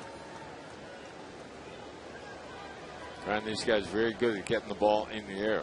Been very few ground ball outs here tonight. There was a double play ball in the 1st, a ground ball in the 2nd, nothing in the 3rd, just 1 in the 4th, 1 in the 5th, 1 here in inning number 6. They only have 6 ground ball outs here tonight. So not only hit a lot of home runs, it's tough to even get to hit the ball on the ground to keep it in the infield.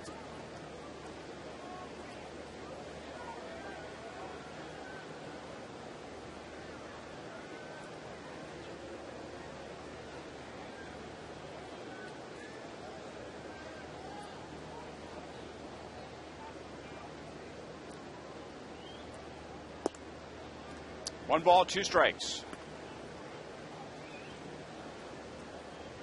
Adam Lynn's single in the 4th inning gives him a 12-game hitting streak. Gets his average up to 217. Bautista has 3 stolen bases this year, and he has been gunned down twice.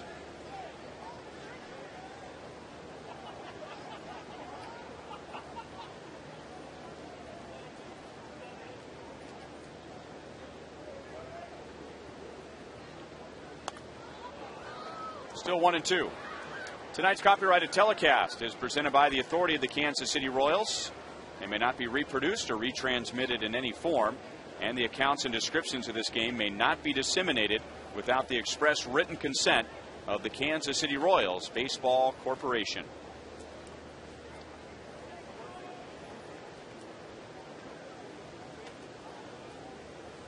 Another 1-2 pitch to Adam Lynn. Bautista runs, Lynn strikes out, and that's the inning. That's Kyle Davies' 4th strikeout of the night.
To start planning your next Missouri getaway.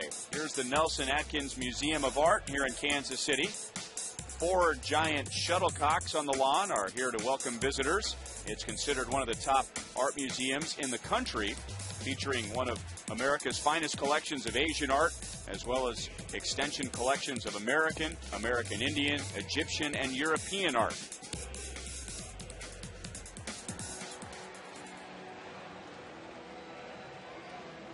Still 2-1 Toronto. The Royals run coming in the 2nd inning. Iniesky Betancourt driving in a run with 2 outs. And the Blue Jays with 2 in the 3rd on Yunel Escobar's home run. Billy Butler, Jose Guillen, and Alberto Callaspo coming up in the 6th inning. The Royals are without a hit since the 2nd.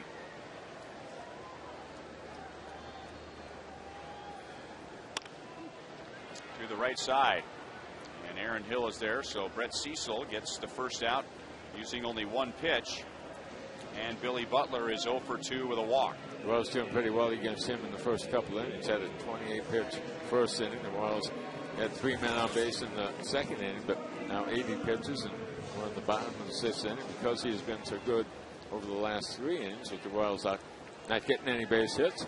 Pitch total now under control for him.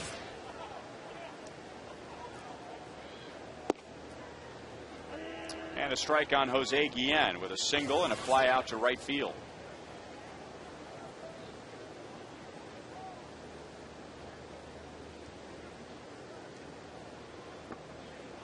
Oh, and 2. That ball just disappeared on Guillen.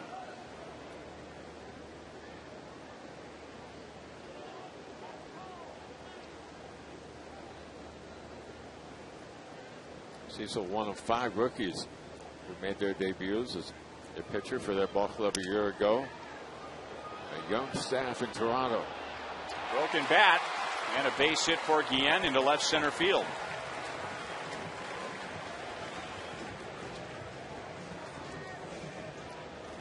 Here's Fox Tracks, brought to you by Taco Bell. After the disappearing breaking ball down and out of the zone, cut fastball in on the knuckles just off the plate. You got to be ready to cover it with 2 strikes.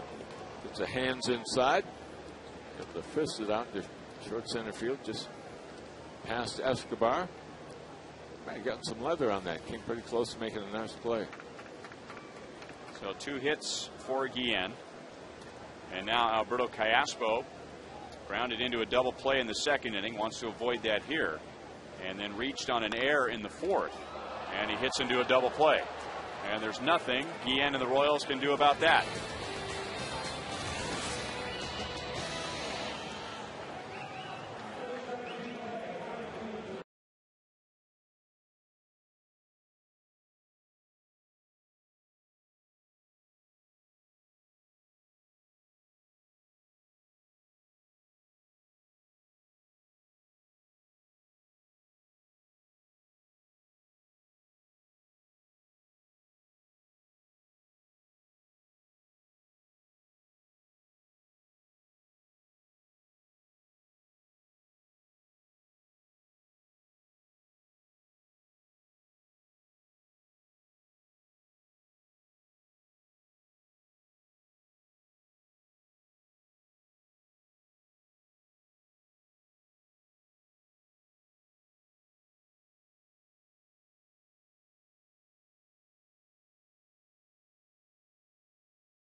Down by 1. Royals scored first in the 2nd inning, and for the 33rd time this year, with 2 outs and nobody on, get a run.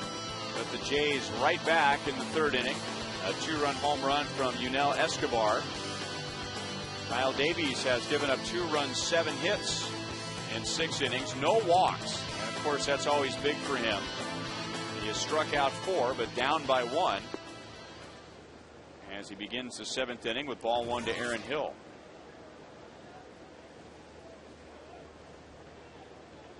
Hill is flied out, grounded out. 0 for 2 tonight, and 0 for his last 8. And we touched on it very briefly at the top of the broadcast, but in addition to Adam Lind, Aaron Hill has been a disappointment so far. He's hitting 193. Now, this is a guy who is not very big, but last year hit 36 home runs and drove in 108. Spent a little bit of time on the disabled list this year with a right hamstring injury. So that's his back leg, the drive leg, and that's lined to center field for a leadoff base hit.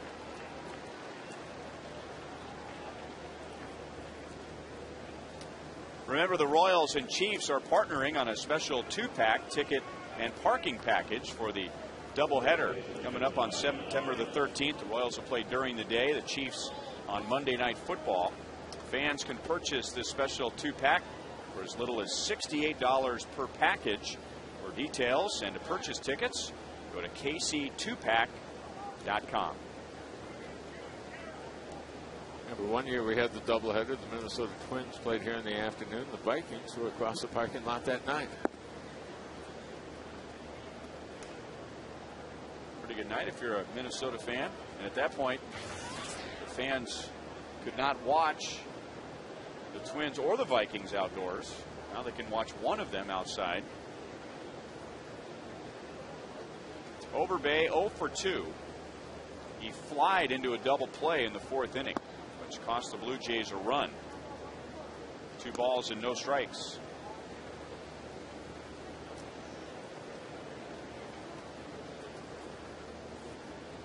Overbay coming to the big leagues with the Diamondbacks. He played a couple of years in Milwaukee, and while he was there, he played for Ned Yost. And in one of those seasons, 2004, he had 53 doubles. That's a Blue Jays record, and now he goes into left field, and the Blue Jays have 2 on with nobody out.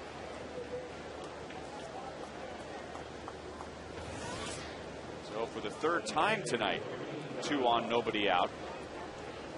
In the 1st and 4th innings, the Blue Jays were unable to turn that scenario into a run. Lyle Overbay came out early this afternoon. It was near the batting cage, and the Royals were taking their batting practice to get with his former manager. Spent some time with Ned Yost.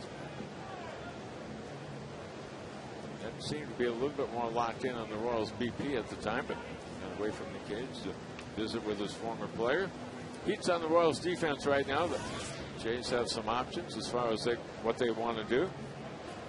John Buck was not called on to bunt very often when he was here in Kansas City, but also a bunt situation here.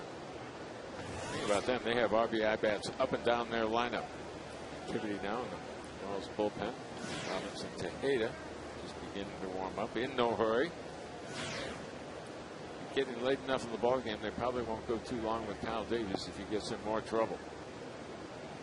This is game number 91 for Toronto, and they have laid down 7 sacrifice bunts this year. They came to the ballpark to swing the bat, didn't they? Royals on the other side have laid down 29 sacrifice bunts.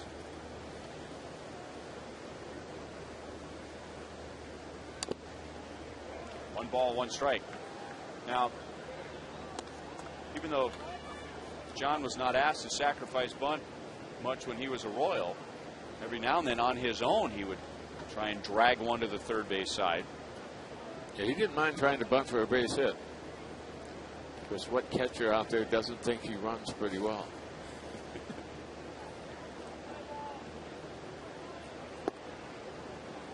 Two and one. We talked about them hitting home runs and doubles, but right in the middle of the league and runs scored. But you know, as a team, they don't do a whole lot. I mean, the stolen base really isn't a factor. The hit and run isn't much of a factor because they don't have a lot of team speed. So they don't do a whole lot with the bat other than sit back and try to hit it hard somewhere.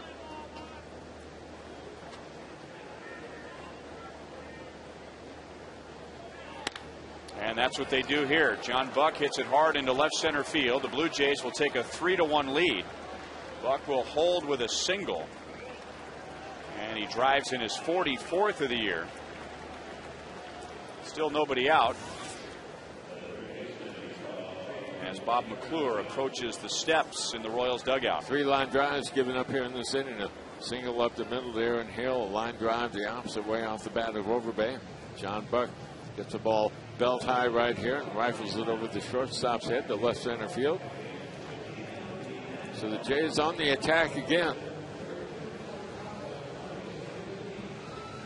Well, we've talked about John Buck's power, and last year he hit 8 home runs for the Royals. Remember, he only played in 59 games, but he hit 8 home runs in 186 at-bats. This year needed only 98 at-bats to get to 8 home runs. But his batting average has also improved. He's hitting .280 with that base hit. You know, the couple of years he hit here when he was playing every day, 07, 08, he was in the mid-220s with anywhere 15 to 18 home runs. RBI somewhere between 45 and 50. He has found a home in Toronto, signed to a 1-year contract. They've got a couple young prospects on the way that they have high hopes for, so who knows how long he'll be there, but happy there now. John Buck's career batting average before this year was .235. That's quite a bump for him. Edwin Encarnacion doubled in front of the Escobar home run in the 3rd inning, and he is flied out to right field. Laid off that pitch. 1 ball, 1 strike.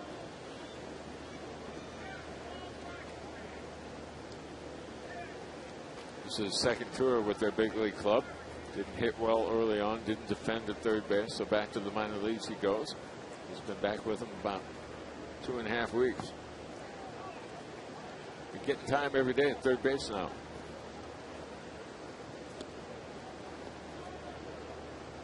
Spent some time on the disabled list. Encarnacion was having problems with his right shoulder. was back in April. He was on the DL twice last year for the Blue Jays.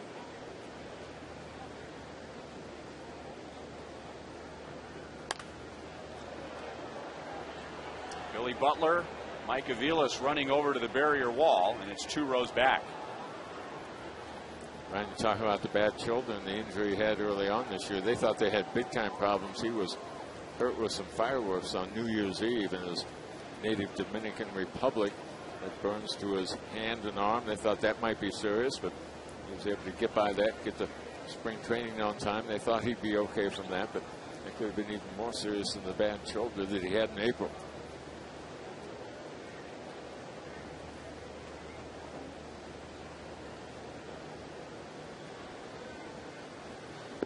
Got him with a breaking ball.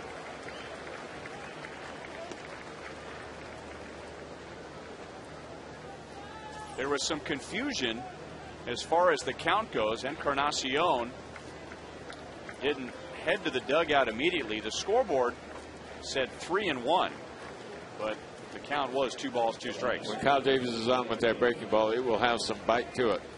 12-6, pretty much straight down. And curveball can not only be an out pitch, but it can be a strikeout pitch. Good time to get it here in inning number 7.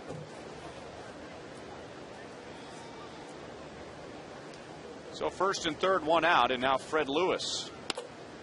And that's into center field. DeJesus running up. Tagging at third base is Overbay, but he will hold. And the Royals are lucky he held, because that was not a good throw.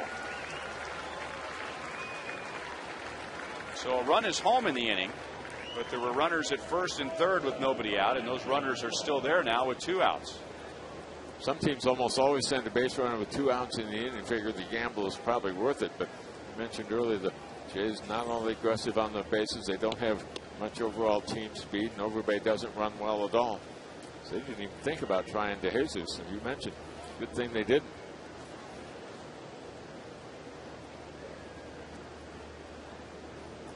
So that gets us to Yunel Escobar. He had a 2-run home run in the 3rd inning. Also has a bunt single. He is 2 out of 3.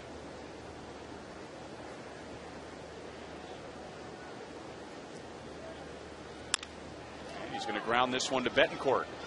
So out at second base, and out of all that, the Blue Jays get 1.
A 1 lead to the bottom of the 7th as we go around the American League thanks to Panera Bread.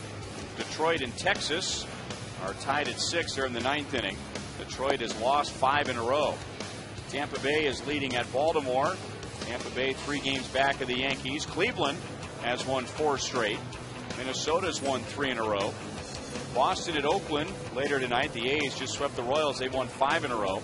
And Chicago will be at Seattle. The White Sox lead the Central by a game and a half, but their 10-game winning streak has turned into a 3-game losing streak. Mike Aviles leads off the bottom of the 7th inning and takes a strike. Mike singled with 2 outs and nobody on in the 2nd, and eventually scored on Betancourt's base hit. He is also fouled out to first. And that foul out to first came with Callaspo at third base and nobody out. Aviles fouled out, Bloomquist struck out, Betancourt grounded out, and Callaspo left at third. 2 balls, 1 strike.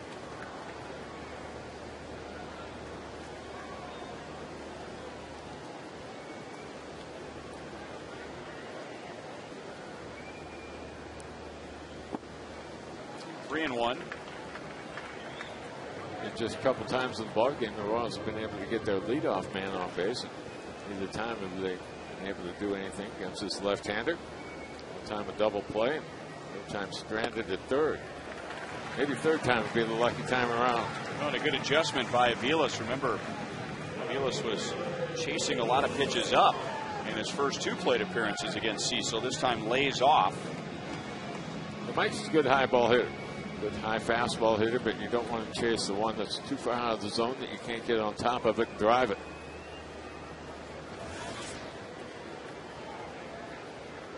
Willie Bloomquist walked in the 2nd inning, struck out in the 4th. Very few non-contact plate appearances tonight. Cecil really using his defense. He has 3 walks, 1 strikeout. Now misses badly to Willie Bloomquist. John Buck, a little concerned, is going to walk out and have a chat with him. And Cecil is right at 90 pitches. 90 pitches and now activity in their bullpen. They've got a veteran bullpen. Guys that have performed well this year. So John Buck out to give a little time to that pen. So Scott Downs is playing catch, but doing so in a hurry.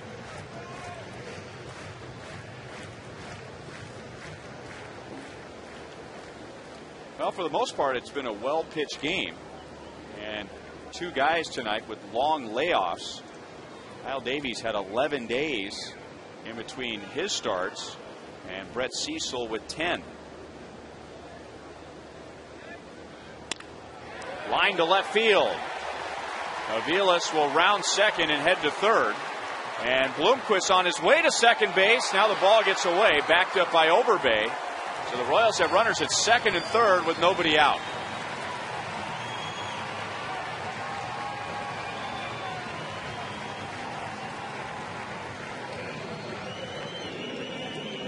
Willie got the ball up in the zone. They're trying to get down and away.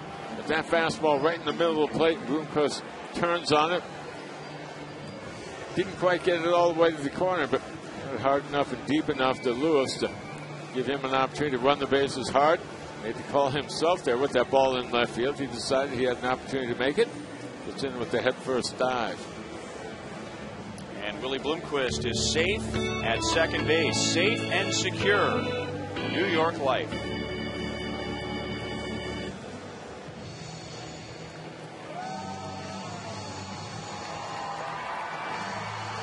So Aviles and Bloomquist trying to make up for the 4th inning when they couldn't get Callaspo home from third.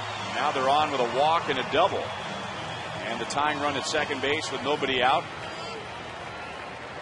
And Yuniesky Betancourt, who has driven in the only run, a single back in the 2nd inning, and he is grounded out to third base. Important for Betancourt to get a good ball to handle right here. Occasionally presses a little too much with men on in scoring position. Get him to chase the ball out of the zone early. I think so far tonight that has been Cecil's best opportunity. That cut fastball on the inside part of the plate. That appears to be pitch number 1 for him when he needs to get an out. Needs to get a strike. He's done a good job of tying up right-handed hitters tonight.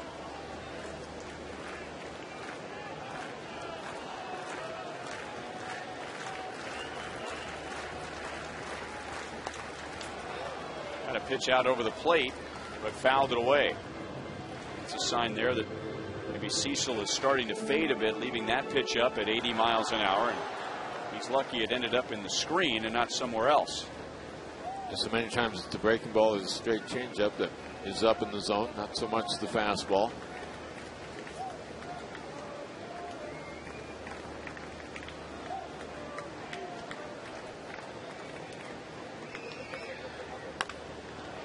That'll get a run home. Bloomquist will hold at second base. Betancourt drives in his second. So it's a one-run game as Aviles has scored both runs.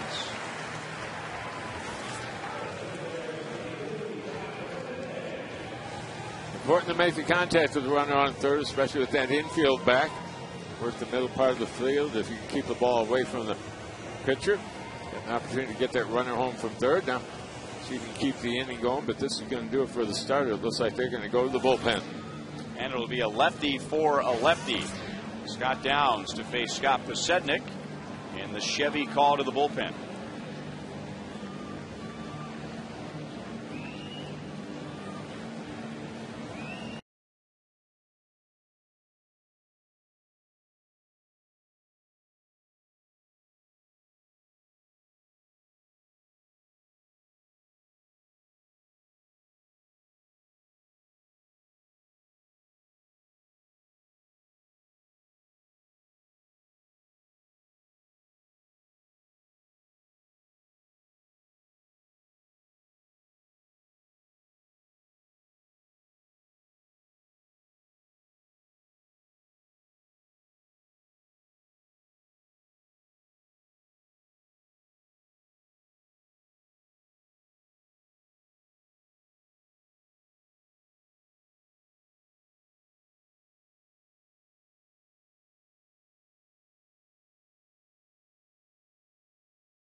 Innings.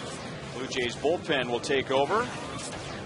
Tomorrow night it's Anthony LaRue against Jesse Litch. Litch is winless this year but pitches so well against the Royals. LaRue is 1-3. 7:10 first pitch. Ivy Royals Live is at 6:30. 34-year-old lefty Scott Downs into the ballgame for Toronto. The 43 appearances, leads their ball club. He also leads them in holds with 18 so far this year. But holding opponents to a .220 average and only 8 walks so far this year. So lefty for lefty. Scott Posednik lined out his last time against Brett Cecil, so had a good swing. So a good time after 94 pitches to make a pitching change. And Posednik against Scott Downs is 0 for 4. Downs is a big-time ground ball guy out of their bullpen. So you want to get something up in the air that you can get over the infield. Not going to overpower your high 80s velocity. Good pitch over the inside, 1-1. Old habits are hard to break. And Scott Downs, after every pitch, has been getting off of the dirt portion of the mound so that he could go to his mouth. Well, that rule has changed. You don't have to do that anymore. But when you spend your whole career doing it, it becomes routine. Grounded, diving play at third by Encarnacion, and he gets enough on the throw to third base, and Bloomquist is safe. And a pretty heads-up play by Escobar to come over to cover. So that saved a run. Tying run at third base with 2 down. This is a tough play by the third baseman, Encarnacion, because he's playing in tight. Right there at the cut of the grass. In fact, he dives on the grass. Really helps him on his throw, throwing from his knees. That makes it a shorter throw across the infield. Great play on the left side. And Overbay almost threw out Bloomquist, going second to third.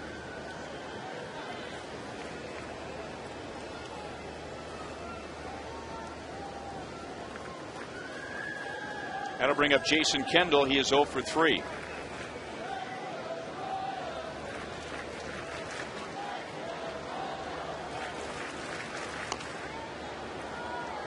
No balls and 1 strike. Now Kendall is 3 out of 10 against Scott Downs with a couple of walks. Jason Frazier, a right-hander, is warming up in the Jays bullpen, but Cito Gaston is going to stay with Scott Downs after Kendall, another left-hand batter, David DeJesus. Man, they can do this because they have a base open. If they fall behind the count and don't feel comfortable with the matchup, they can pitch around Kendall right here. Jays feel that their late inning relievers is a real strength of their club. Downs had 9 saves a year ago. I mentioned Frazier in the bullpen. He had 11 saves.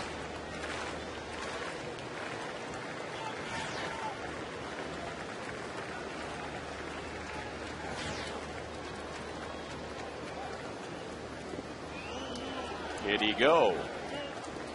No swing. Brian Honora, the crew chief, down at first base.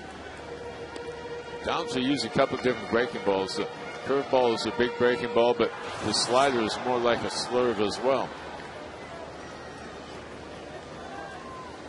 Tough on lefties, but he is far from batting practice against righties. That's because he has the ability to change speeds with both of those breaking balls, the curveball and the slider.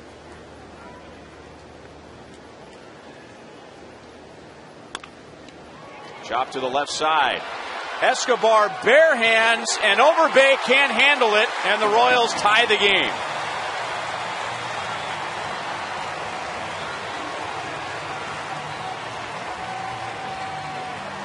Kendrick gets down the line pretty well, and as soon as this ball got over the third baseman's head, you say, hey, got a chance to beat him. That's an impressive play by the shortstop Escobar, but the throw a little bit low. Tough to get the barehanded grab on the high hopper like that and still have the ball in position in your hand to make an accurate throw.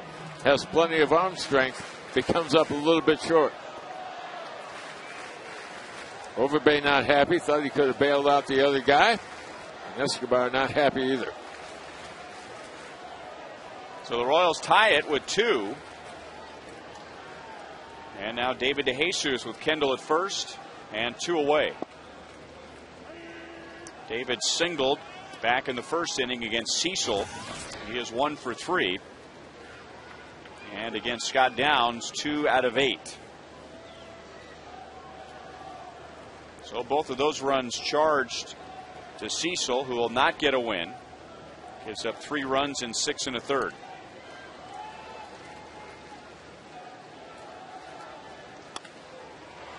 Easier play for Escobar. And the inning is over. The Royals come up with 2, and we are tied at 3 on our way to the 8th.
guy, and the Royals 2-run 7th inning, so we are tied at 3, and now the game is officially in the hands of the bullpen on both sides. Chevy call to the bullpen for the Royals, brings in Robinson Tejeda.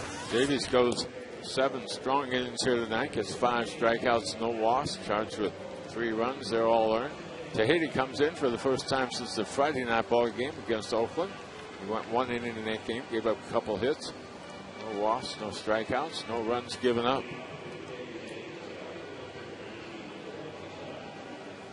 So Davies will not end his winless streak. That'll be 8 consecutive starts now without a win, but now that's 4 straight good starts for him.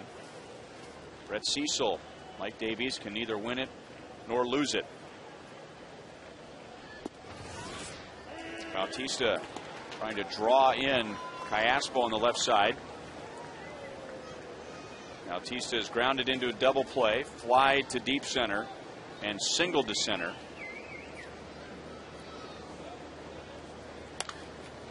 And pops this one up. And if it comes down, Callaspo wants it and makes the play.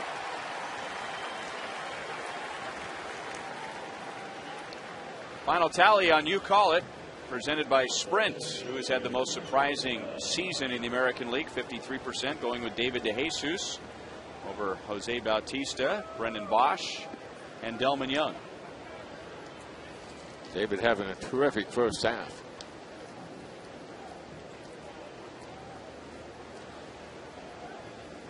So much was made early in the year about the Royals' problems coming out of their bullpen, but over the last 2.5 months, guys have really turned it around. The big disparity in runs scored in innings 6, 7, and 8, especially inning number 7. At one time, the Royals were being outscored better than 2-1 in inning number 7, but over the last couple of months, that disparity is pretty much evened out. Not much disparity at all between Royals and opponents in those 3 innings. Another pop up. This one off the bat of Vernon Wells. So he is 1 for 4. Now looking at the numbers here, split in those 3 innings. The Royals have been outscored by 2 runs in the 6th inning. They have been outscored by 5 runs now in the 7th inning after what happened tonight. And just 2 runs in the 8th inning. It's a pretty dramatic turnaround.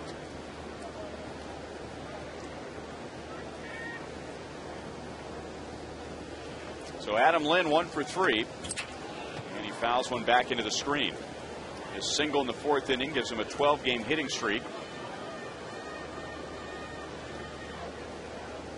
Lind is 1 for 4 against Robinson Tejeda, and that one hit was a home run. He has 12 home runs this year.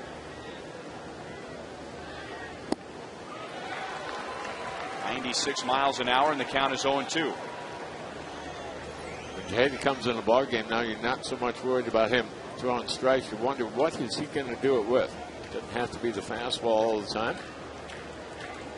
It's still overpowering. Velocity is consistently in the mid-90s. That one at 97.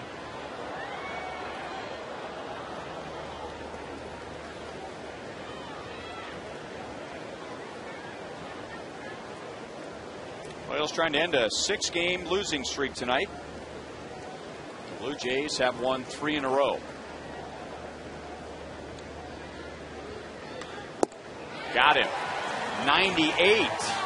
And the Jays are down quickly against Tejeda in the 8th.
3 coming up on Boulevard Royals Live.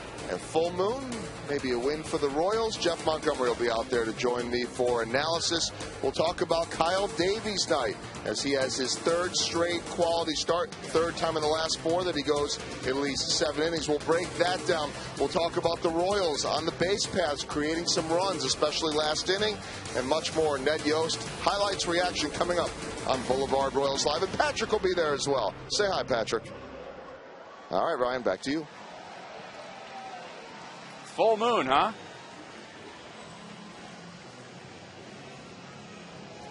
On one side. Yeah, that part's full. That's the winning side. Yeah. The other side's the losing side. I think maybe in Korea it's a full moon tonight. It's not tonight here. there. It's not tonight there right now. Okay. Though. But if it were, it would be a full moon there.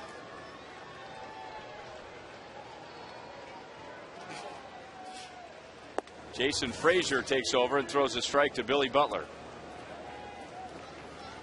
Butler, Guillen, Callaspo coming up in the bottom of the 8th. The Royals scored 2 in the 7th inning to tie the game at 3.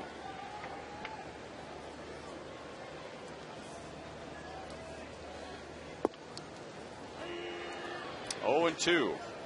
Billy is 0 for 2. He did walk in the 3rd inning. Frazier's a guy you want to get after right at that very first pitch. He's an aggressive guy, goes right after the hitters. Fastball occasionally a little bit straight, but he will come out. He'll pound the zone.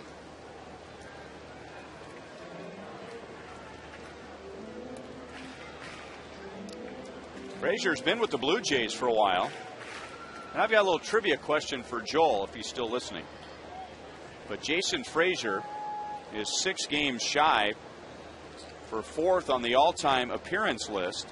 He would tie Paul Quantrill, who went to the University of Wisconsin, where it's a full moon tonight. Very nice.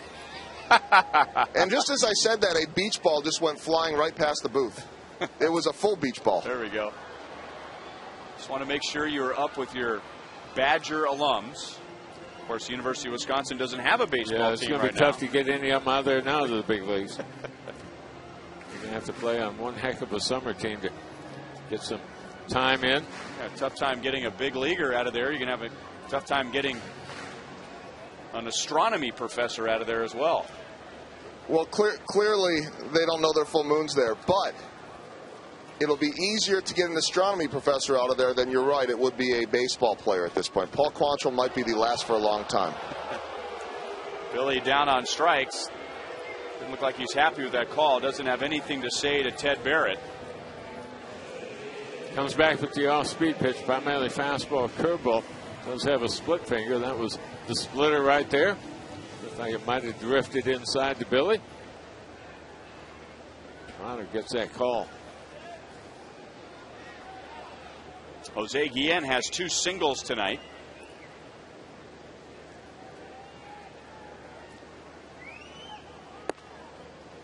And Frazier is a little high at 96 miles an hour.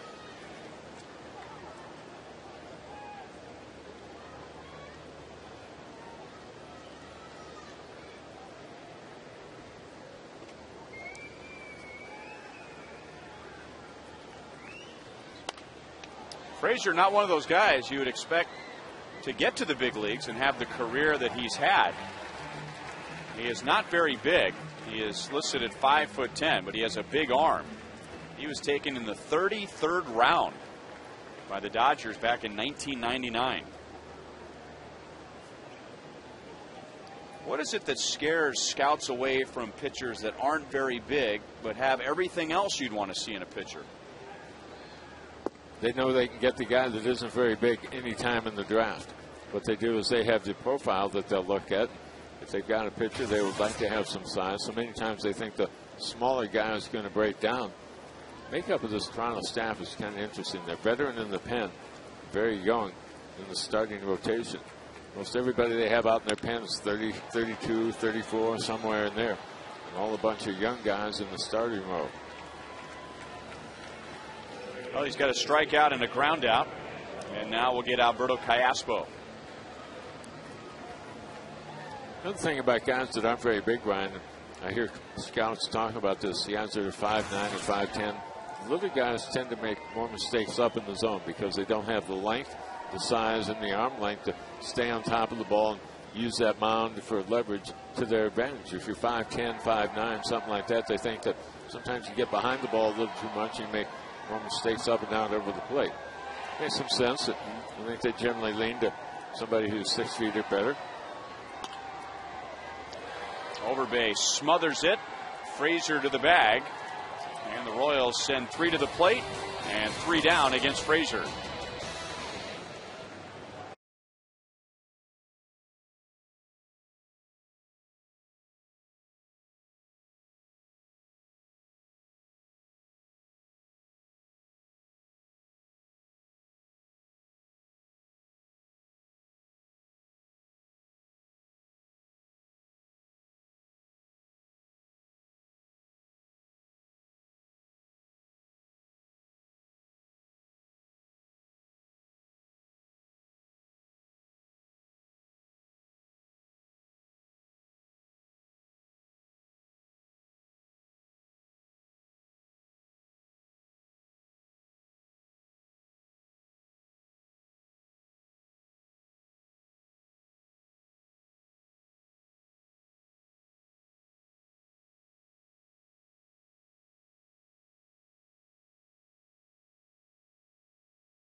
Scoreboards at Kauffman Stadium, which means Joakim Soria is coming into the game. And again, not a save situation, but similar to the game on Saturday. He comes in a tie game in the 9th, and on Saturday the A's beat him. 38th appearance of the year for him. 3rd time he's gone on this homestand. He also pitched in the Friday game just to get an inning under his belt. That was the Greinke start. Royals lost that game 5-1. Hard slider for a strike to Aaron Hill. Hill 1 for 3, led off the 7th inning with a single. Came around to score. That gave the Blue Jays a 3-1 lead. And then in the bottom of the 7th inning, the Royals scored 2 to tie it.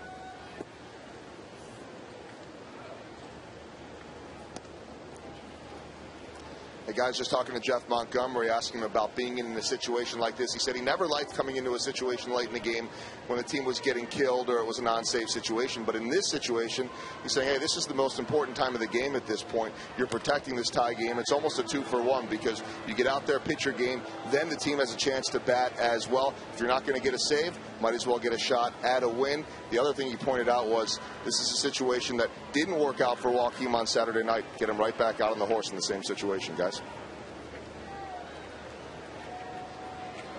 It was the 2, 3, and 4 hitters coming up against Soria on Saturday, and now he hits Aaron Hill, who is down in the count, 1 ball, 2 strikes. Tonight, the Jays send up 6, 7, and 8 against Joakim. It reminds so many times when you get in a ball game like this, it's time for the little ball to put the bunt down, advance the base runner. Remember, they don't do a whole lot of that. They sit back and swing the bats. Interesting mental approach that Monty talks about in that. I think the big item is guys that are used to pitching with the ball game on the line feel their best with that ball game on the line, and it's on the line right now. Overbay, in case you're wondering, does not have one of the 7 sacrifice bunts this year. Soria misses inside with ball 1. Overbay part of tonight's Chevy play of the game, a double play back in the 4th inning. Big play as far as the Royals are concerned. This fly ball to center field, and a great play by David DeJesus. Picks up his 5th assist of the year. And no run scores on that play. And if a run does score, it's 4-3 Toronto right now, and not tied at 3 in the 9th inning.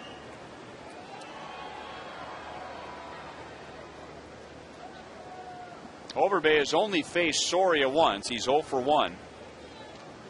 He is 1 out of 3 tonight with a single to left field. He's ahead in the count, 2 balls, 1 strike.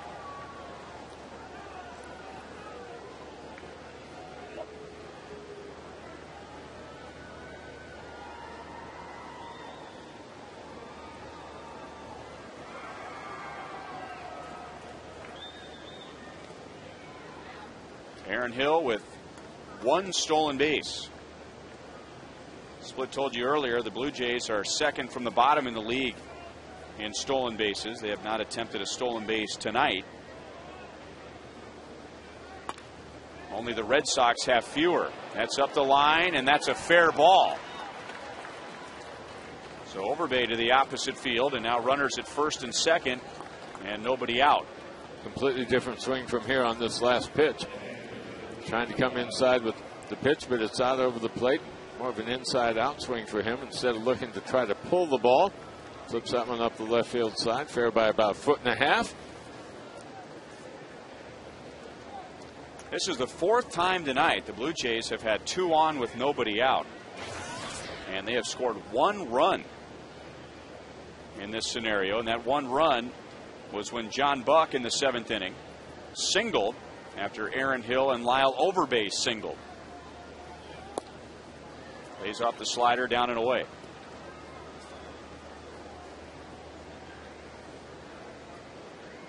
Buck faced Soria back in April in Toronto and was 0 for 1.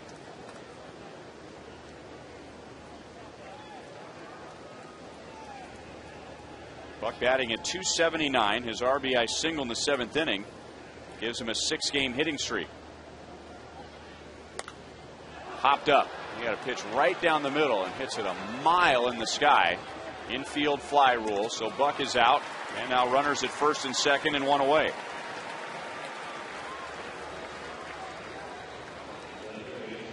Thing about Soria, he's so calm. The 9th inning is normally thought of to be the toughest inning to go out there. Even when he has men on base, he's still calm and collected out there. The ability to throw strikes in any situation and with anything he wants to, whether it be a fastball, a slider. We don't see many sliders. Also the straight changeup. It's the reason at one time they were talking about maybe making him a starting pitcher because of the repertoire that he has. Now Encarnacion rolls it to the left side. Out at second base. Double play. So Mr. Cool gets out of it again.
Deal for Joakim Soria. He gets out of it with a pop-up and a ground ball double play. And the Royals have turned 3 double plays tonight.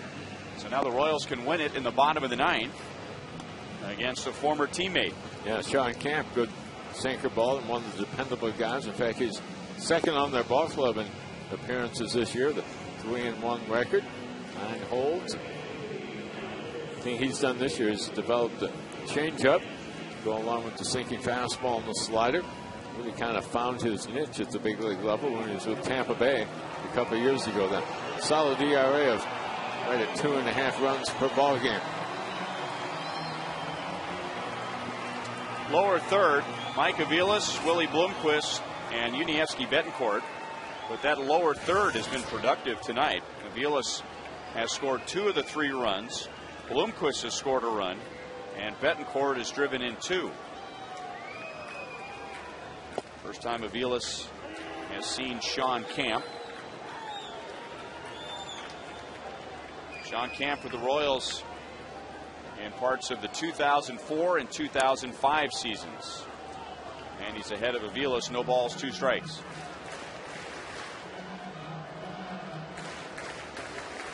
Sean Camp, drafted by the Padres back in '97 out of George Mason.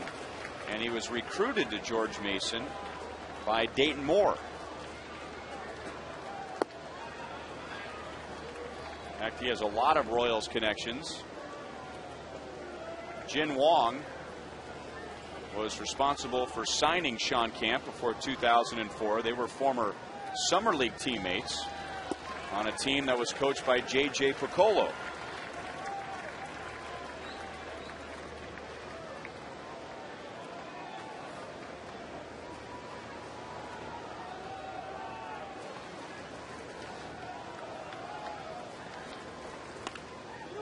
Off the end of the bat, a lot of spin on that ball, and Overbay race to the base, just barely gets there in front of Aviles.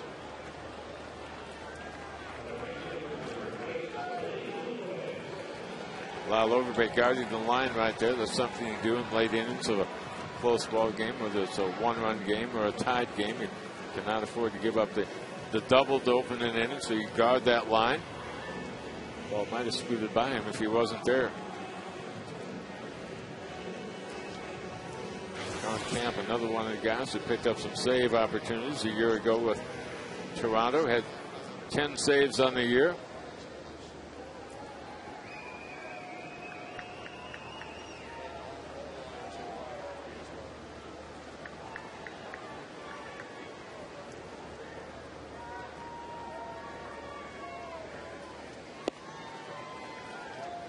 Willie Bloomquist walked in the second inning, struck out in the fourth, and then doubled and scored in the seventh.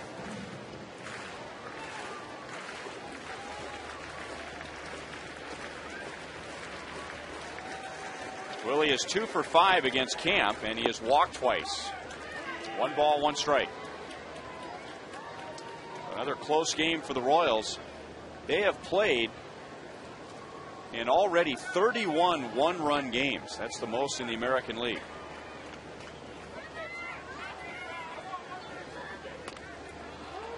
Pops this one up, and it's Overbay coming over from first base, 2 down.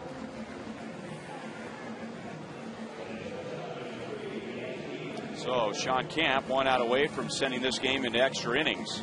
If he can get past Yuniesky Betancourt, 1 for 3 with 2 RBIs. Is this ball club getting to the point, if you've got nobody on and 2 outs, you think got him right where we want him? Yeah. It's happened a lot. They did it tonight in the second inning. 33 times this year. Royals have scored with 2 outs and nobody on.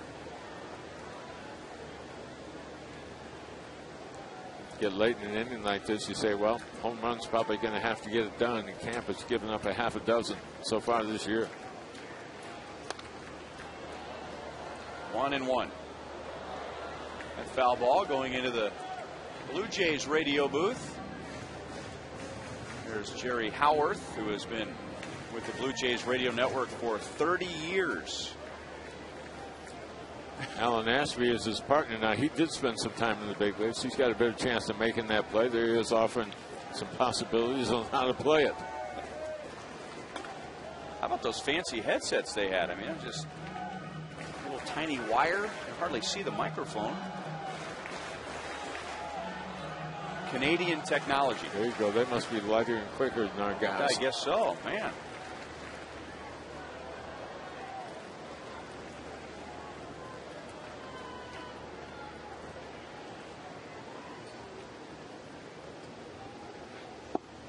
Sean Camp has a 1-2-3 bottom of the ninth, and we will play extra innings tonight. We're tied at 3.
Feed your wild side.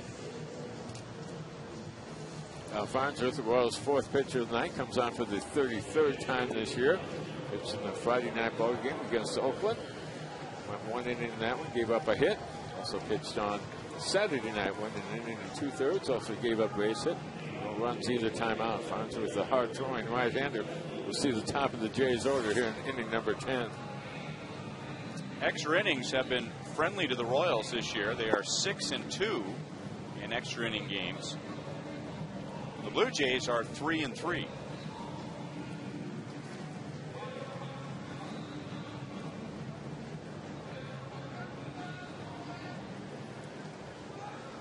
So Fred Lewis will lead off. He singled to open the game on the very first pitch from Kyle Davies. That's the only time he's been on base. Lewis is 1 for 4. He's the one guy you don't want to have on base because he is capable of going out and swiping one.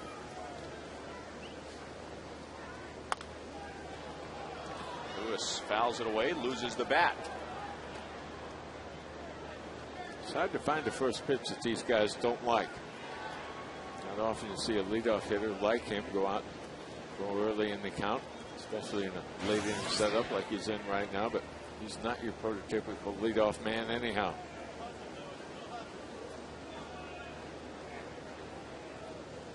Didn't get much love from the bat boy there on either side.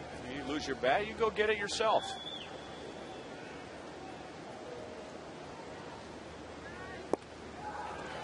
Late on a fastball at 97. With some movement. It's one of the improvements that Farnsworth has made this year with Bob McClure. More movement on the fastball. Better command of a breaking ball.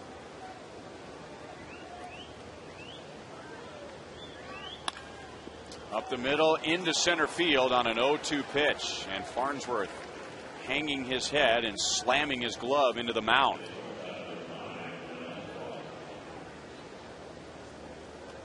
The thing about most of their guys, they don't cut down on their swing when they get a couple strikes against them. They'll hit right through the middle and on into center field. Now let's see how they play it.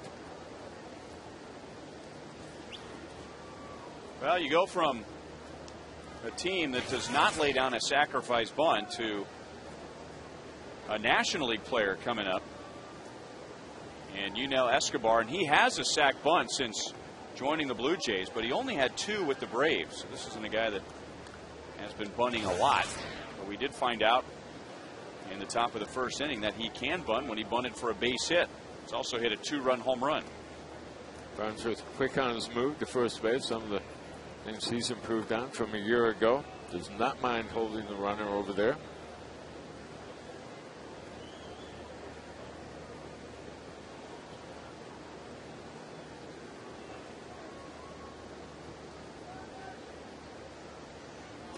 And he's hit by a pitch.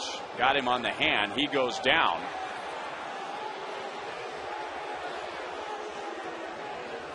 Some of the fans are booing, thinking that it hit the bat. It didn't sound like bat. And the Royals certainly aren't arguing. Farnsworth misses badly with this pitch. Kendall was set up on the outer part of the plate. See him set up on the outer half. Ball overthrown. That running action in on the hitter. Hits him on the top hand, which is wrapped on the bat.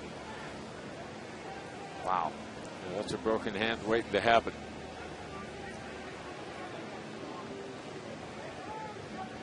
Again, see how far Farnsworth misses his target. A lot of that might have had to do with the divided attention with the base runner.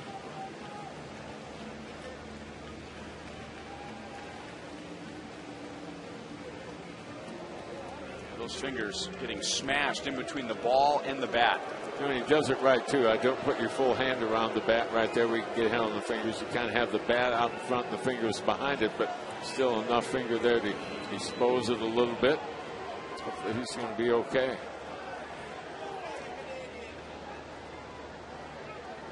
Well, 2 on, nobody out. That's meant almost nothing for the Blue Jays tonight. 2 on, nobody out in the first inning, didn't score. 2 on, nobody out in the 4th inning, didn't score. 2 on, nobody out in the 7th inning, got 1 run. 2 on, nobody out in the 9th inning, didn't score. And now 2 on, nobody out in the 10th. Royals have turned 3 double plays. And they came in the 1st, 4th, and 9th. So that helped the Royals get out of that situation as Farnsworth throws a strike to Jose Bautista.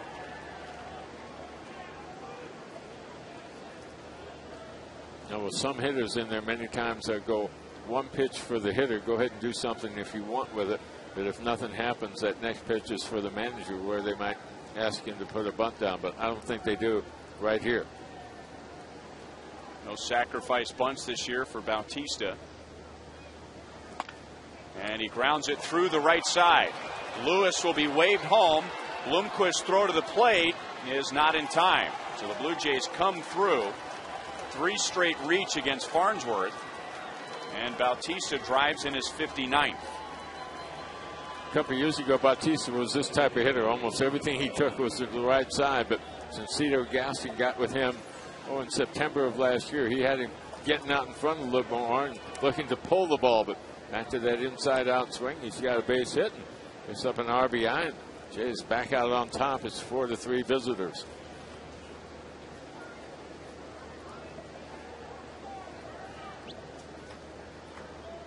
And now Vernon Wells.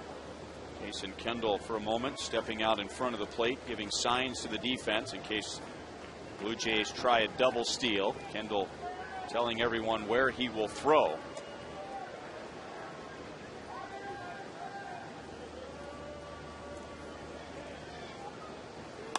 Now Wells grounds it to third. They'll come to the plate. It is a tag play, so it is not a double play. The Royals get out number 1 with the double play in order. And sometimes they will send that runner home from third just to stay out of the double play possibility. Without that runner on third, this would have been an easy 5-4-3. But send that base runner, stay away from the double play. 1 hopper to third. Caspo, good angle, throwing to Kendall. Escobar out right there. Runners now on first and second. And if that play comes up earlier in the game, the Royals take the double play. But the Royals are down to their last 3 outs. They're down by 1. So they can't afford to give away a run here and a run there. Adam Lynn did not swing, says Phil Cuzzy down at third base. Lynn 1 for 4. He is 1 out of 8 against Kyle Farnsworth. And a home run being that 1 hit.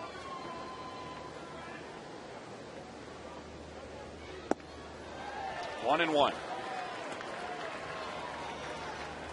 Kyle Davies went 7, gave up all 3 runs. Robinson Tejeda pitched an easy 8th inning.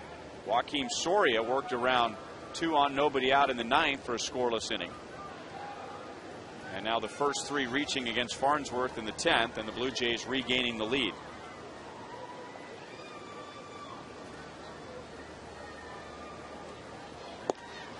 One and 2. 99 on the radar gun. Lind will strike out. He has 2 strikeouts tonight. That gives him 91 on the year. Leads their ball club in that category. He's grounded into 5 double plays. And 91 strikeouts is tied for 2nd most in the American League. And now he's all by himself, 2nd in the American League with 92.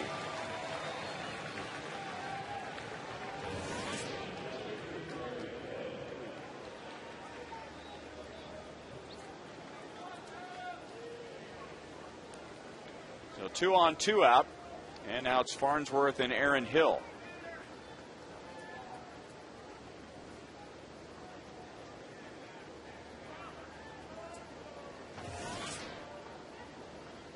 One for 3 tonight. He singled and scored in the 7th inning. He has Bautista at second base, Wells at first. A little bit low for ball 1.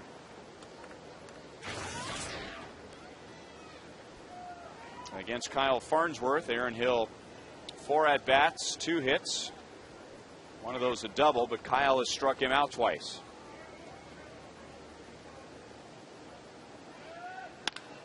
Drilled to center field. DeJesus was shallow, so a long run. The wind knocks it down into a crosswind, and that's the inning.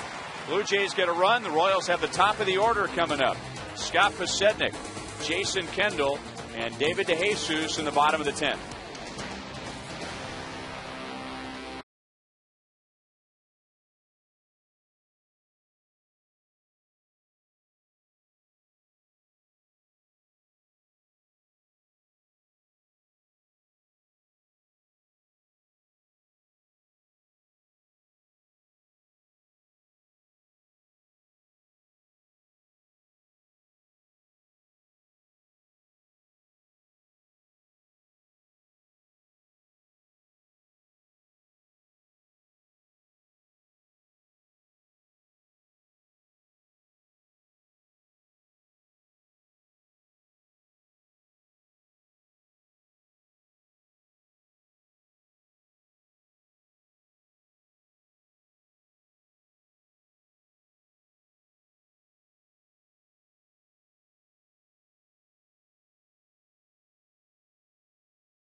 Year, and they bat in the bottom of the 10th inning, down by 1. Blue Jays getting an RBI from Jose Bautista, driving in Fred Lewis against Kyle Farnsworth, and now Kevin Gregg on for the bottom of the 10th. Pretty good at saves opportunities this year. 21 of 24. Lost the closer's role with the Chicago Cubs last year in mid-August. Comes on for the 37th time this year. Throws a strike to Scott Posednik. 5-game hitting streak, but he is 0 for 4 tonight. Brett Cecil went 6 1/3, gave up 3 runs. Scott Downs 2/3 scoreless. Jason Frazier pitched a scoreless 8th inning, and Sean Camp a scoreless 9th. Camp is the pitcher of record.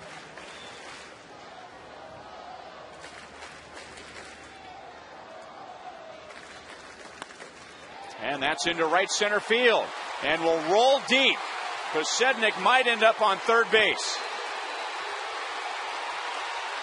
A leadoff triple in the bottom of the 10th inning.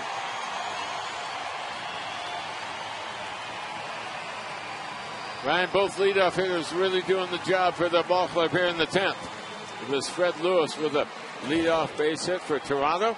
Now Posednik plugging the gap in right center field. Now they're shaded the opposite way. They're over towards left center field. There's Vernon Wells.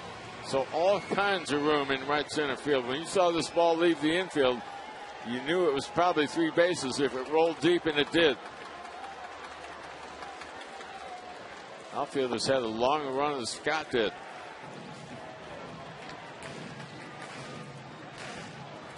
Jason Kendall, 1 out of 4. His infield single in the 7th inning tied the game at 3.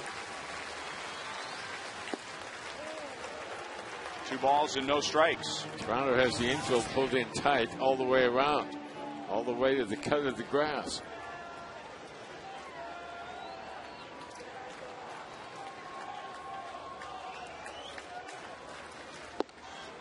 Strike over the inside.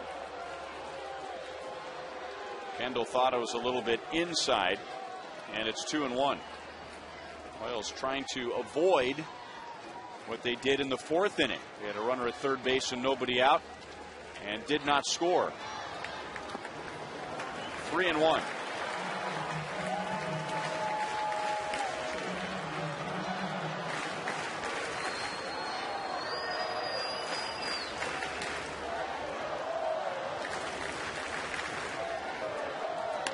And Kendall into center field. This will tie the game.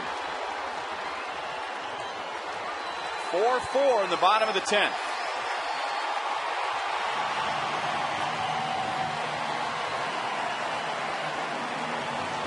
So Kendall has driven in 2 tonight. And for the second time tonight, the Royals have come back.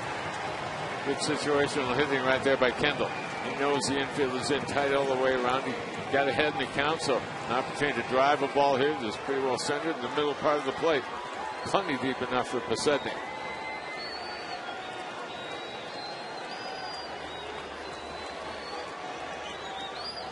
And that takes Kyle Farnsworth off the hook. DeJesus is 1 for 4. He had an infield single in the 1st inning.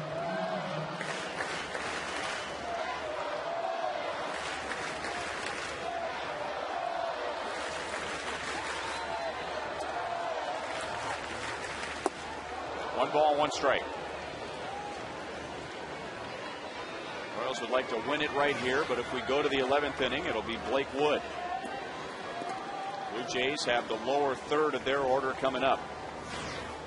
Royals have been down 3-1 and 4-3 tonight. They have tied it in the 7th, and now they have tied it in the 10th. 2 balls, 1 strike. And now DeJesus ahead in the count. Maybe can think about muscling up if he gets a hittable pitch.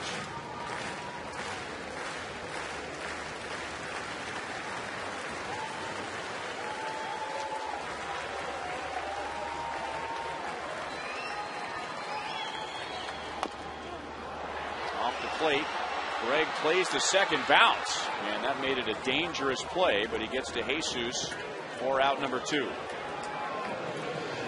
Greg almost pulled up a little short on this ball. Kind of dives in the grass. When you come in and charge it, you got to get to and through the baseball. Otherwise, it might go off the end of your glove. Just pulled up a little short. Ball coming off the plate always has some wild spin to it. Many times will settle down right there in front of you. That's why you have to come in, charge not all that hard, but keep your momentum coming through the baseball when you make the play defensively.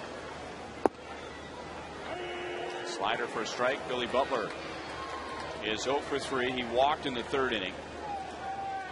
He has only seen Kevin Gregg once, and Gregg struck him out.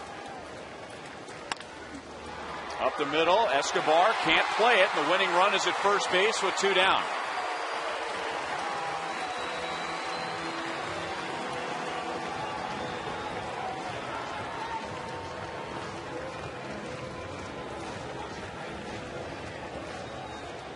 Kevin Gregg just trying to keep the ball down, trying to keep Billy on the ground and in the infield just by his shortstop. Now, if you're on the road right now, you might want to pinch run. Try to go for the win right here, even though there are 2 outs in the inning. But if you're playing at home, you know you have another at bat. See how they play it, though. He's going to go ahead and try to see if they can win it right here.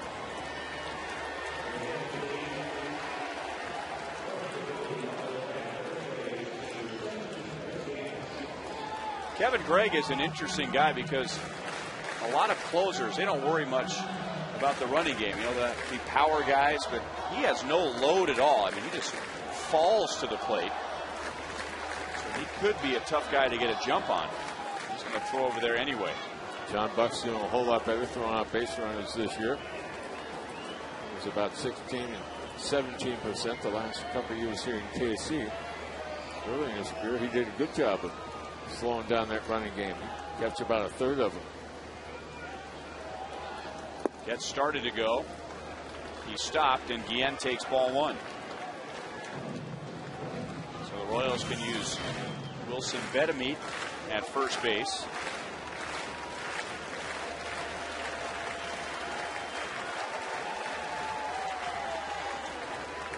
And Betemit, as we say that, is grabbing his first base glove. Going to spray paint it first. Get a little shine to it, get it ready. Or maybe that's deodorant. It's not running, and it's 2-0 on Guillen. Well, the one thing with the speedier runner on at first base now ensures that Guillen will see a lot of fastballs. If it was Billy Butler over there, the whole arsenal would be available to Gregg. Fastball, the curveball, and the split finger. But with a guy over there that can steal the base, Guillen will probably get a fastball to hit. And the outfield is still barely in the ballpark. It's 3-0 on Guillen. I mean, that's about as deep as you can get and still be considered participants in the game.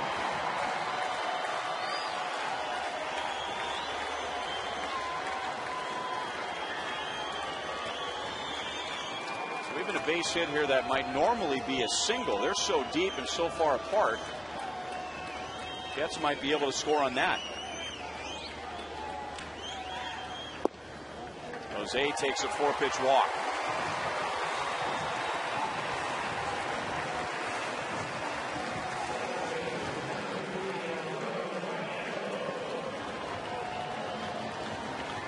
So a run home to tie it. And this would still apply to the 2 outs and nobody on, even though they've already scored a run. But after the run scored, there were 2 outs and nobody on when Butler singled. Getz running for him at second, and now Guillen with a walk. And defensively, Toronto will pull their outfield in to normal depth. They know that on a base hit, they got to have an opportunity to throw out the runner who would try to score from second base.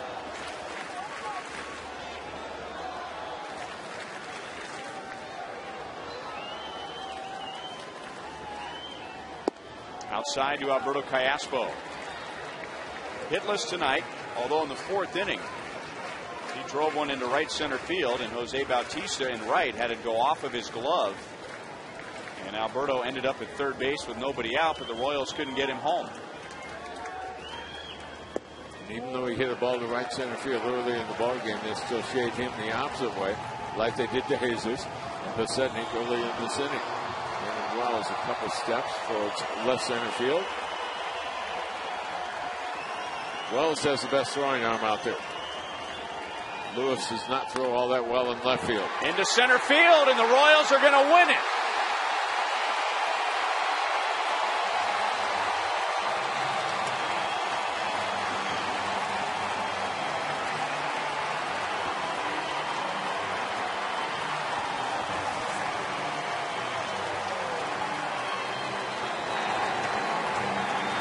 Well, Split, right after you talked about Vernon Wells' strong arm, he was taken out of that play when Kevin Gregg just got his glove on it and took a lot of fire out of that ground ball. Well, the Royals would have tried to score the base runner anyhow in a game like this late. So good to see the Royals hang in there all night long against the power hitting ball club. Trailed it a couple times, came back a couple times, and ended up winning it in 10. great. Did slow this down enough so there wasn't an opportunity. Once that ball got through the infield, Aaron Hill had the only chance to save that game for Toronto. So the Royals are 7-2 in extra inning games. So the 6-game losing streak is history. The Royals take game 1. Let's go down to the field, and here's Joel. All right, Ryan, thank you very much. We've got a couple guests right now, and first off, let's start with Scott and Sednick. You guys fall down there, and you're able to jumpstart things with the triple. Tell me about getting things going there. Just trying to reach base. Luckily, I got ahead in the count and got a pitch out over the plate that I could handle. Was able to jumpstart us. They pitched the ball well. They kept us off balance really all night. We couldn't get anything going offensively, but we got battled and grinded and got one at the right time. To be able to get that one, battling and grinding, as you mentioned, and finally break the losing streak, too. I mean, how important was this for this group? Well, all wins are important, but probably especially tonight. We've lost 6 in a row, dating to 3 before the break, so hopefully we can gain some momentum from this one and finish off on a good series. All right, Scotty, thank you very much. We got one more guest that's going to come in here right now, and Alberto Callaspo with the game-winning hit, and the crowd likes that. Bert, nice job out here tonight. Eddie Rodriguez is going to help with a little translating as well. And so first off, Alberto, tell me what you saw there on the hit to win it. ¿Qué viste con el hit ese para darle la bola así y ganar el juego? No, estaba buscando un picheo en la zona para hacerle buen swing y bueno, gracias a Dios me salió el batazo. He said he was looking for a pitch in the area where you can put a good swing on it, and thank God he was able to hit it up the middle and it got through. All right, how much fun to be able to get mobbed by your teammates when you win it. Qué alegría te dio después de ganar el juego que te cayeran todos los compañeros encima así. Es mi primera vez y bueno, es muy emocionante. He said it was his first time, but it was very emotional. He's out of breath right now and happy to. All right, Bert, great job tonight. Way to come through in the clutch. Anything you want to say to all the fans out there? Thank you. All right, there it is. That's in English. Thank you. As Alberto Callaspo, and we say thank you to, wins it here in extra innings. Let's go back upstairs to you guys. All right, thank you, Joel. So the Royals with 2 in the bottom of the 10th inning after the Blue Jays had taken the lead in the top half. And we'll have more from Kauffman Stadium right after this.